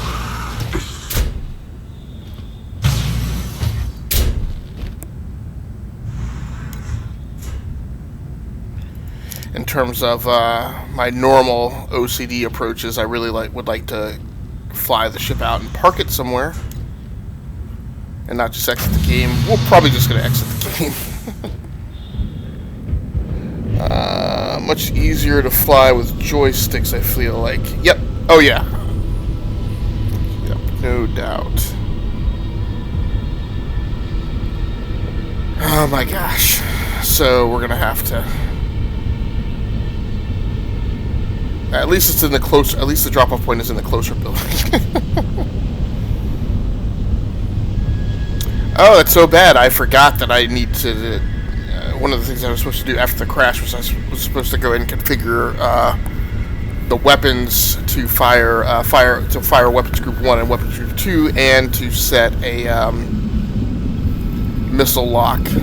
So I'll need to do that at some point. So again, thanks so much everybody who hung out in the live stream. Thanks so much for the follows. I appreciate that. Thanks so much for the raid. Original videos.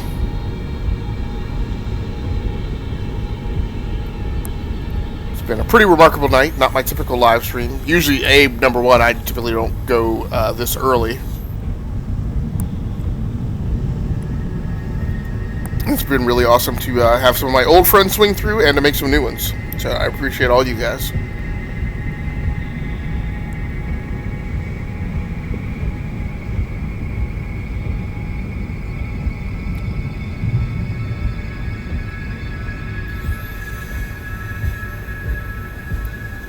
So this is the thing, like I don't understand why this is this painful.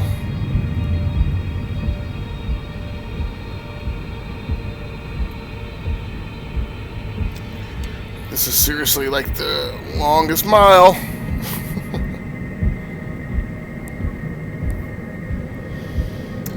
Oh, original says, LOL, I know, right? I hate it, yeah.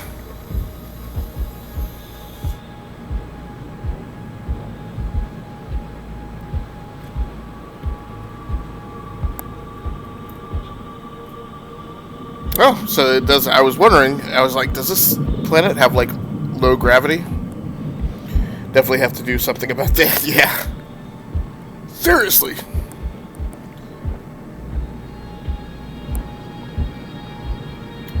Ray Yari.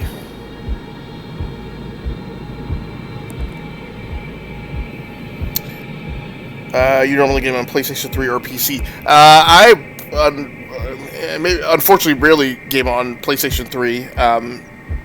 If you meant that literally, I still have my PlayStation 3 hooked up. That's actually it right here. Because when I bought my PlayStation 4, there were still a number of games that I had not played on PlayStation 3 that I wanted to spend some time with.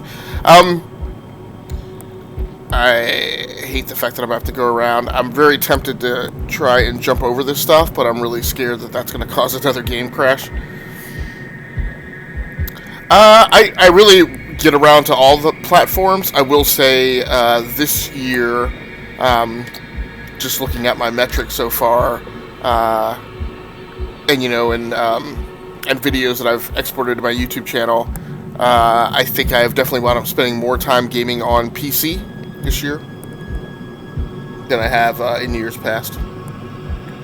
I mean, I've always been a big PC gamer, but I feel like in years past the distribution between the consoles that I play on a PC have not been PCs. I feel like just has a large gap this year in terms of it's like way ahead in total time that I've expended playing. But I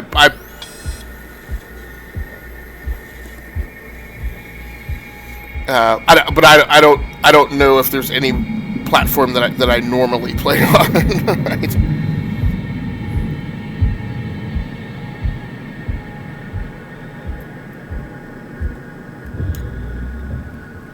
But I will say, definitely in 2019, total time expended, it has definitely been more on PC, and I think that's because, my two grind games right now.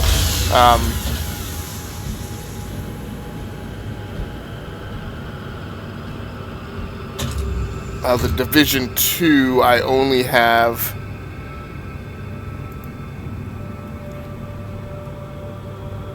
on PC.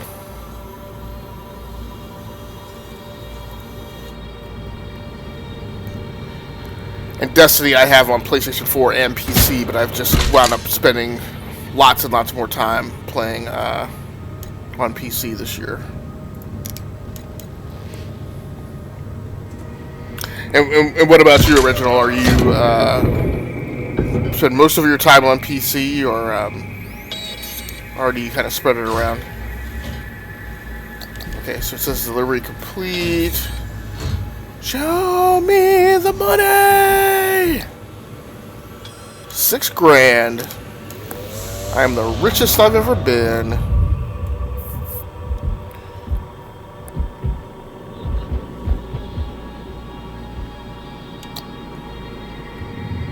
Okay.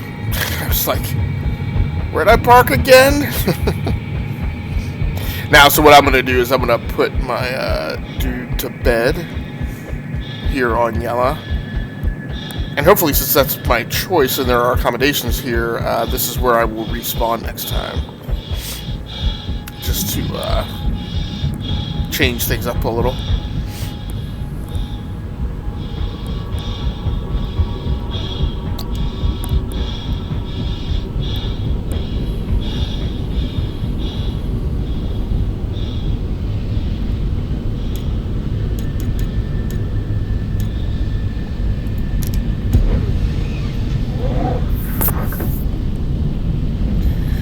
Both I jump between Xbox One, PS4, and PC. Thanks so much, man, for the nice run tonight compliment. Flare ready. I don't know why it tells me that my flares are ready. Oh, well, I guess I should have. Well, I don't think it really matters if I power down the ship and the engines before I get in bed. Although, like I said, with my OCD, sometimes I am driven to be hyper-specific about things like that. Well, thanks so much, everybody, for joining up on the live stream. I really appreciate it. Thank you, Original Videos, for coming through. Thank you. I keep forgetting how to say Fledge.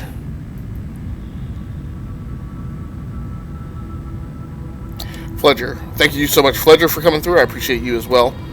If anyone out there happens to be watching the archive version of this on YouTube, you are appreciated also. Please feel free to like the video and subscribe to the YouTube channel so you can just be alerted whenever I post new content. Until next time, happy hunting, stay safe out there, take care of yourselves, play the games that you like and stream the games that you love. Once again, my name has been Agasically Stamus from the Rounding Off Infinity Gaming channel on YouTube and the E2KG Network podcasting channel on YouTube, aka Game Logic on Twitch. Been a banger night. Thanks very much again to Original Videos, who provided me so much guidance and input and actually made tonight worthwhile, or else it would have been a flippin' soup sandwich without question. So thanks again, Original. Hopefully I will see you again. I know that I saw the invite come through for the group, so I'll definitely accept that, and maybe we'll get some time to do some Star Citizen runs in tandem. That's going to do it for me. Until next time, good night, good gaming, and good luck. That's going to do it for me. I'm out of here.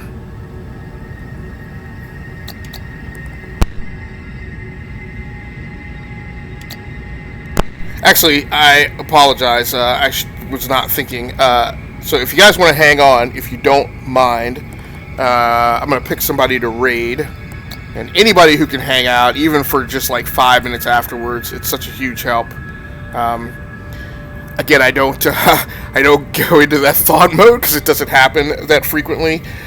So we're going to head over and raid a guy named Jono Streams. He's a good streamer who's been helping me out. Knows his hardware. He's a big player of Star Wars: The Old Republic. So we'll keep it right here with a sci-fi theme. So I certainly appreciate anybody who can hang out. I'm going to skip over to the creator dashboard and bring him up.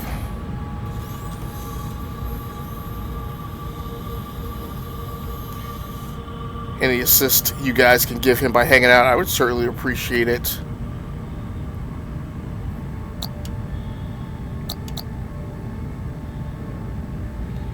And we're going to be heading over to the raid. Thanks so much, everybody. I will see you guys soon.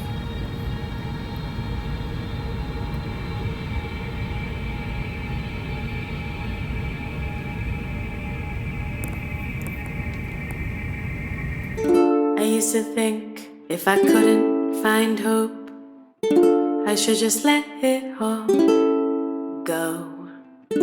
I used to think if I couldn't make dreams come true, I should just let them all go. When life seems impossible, look from a new angle. Change just one little thing. When life feels intolerable, find your true source of love. Concentrate, focus on love.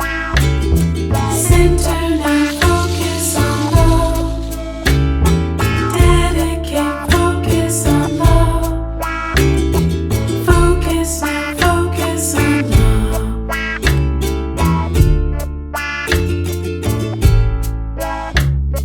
Dreams can be driving, can be a distraction. Dreams can change out of nowhere.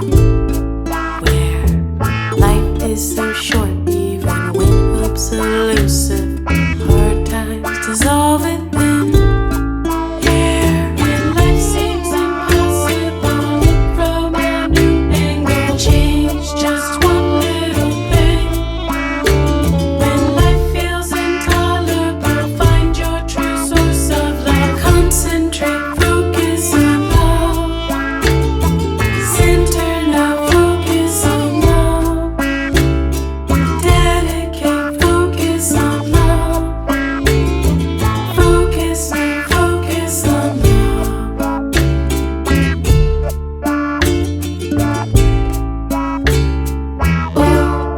Oh, focus on love.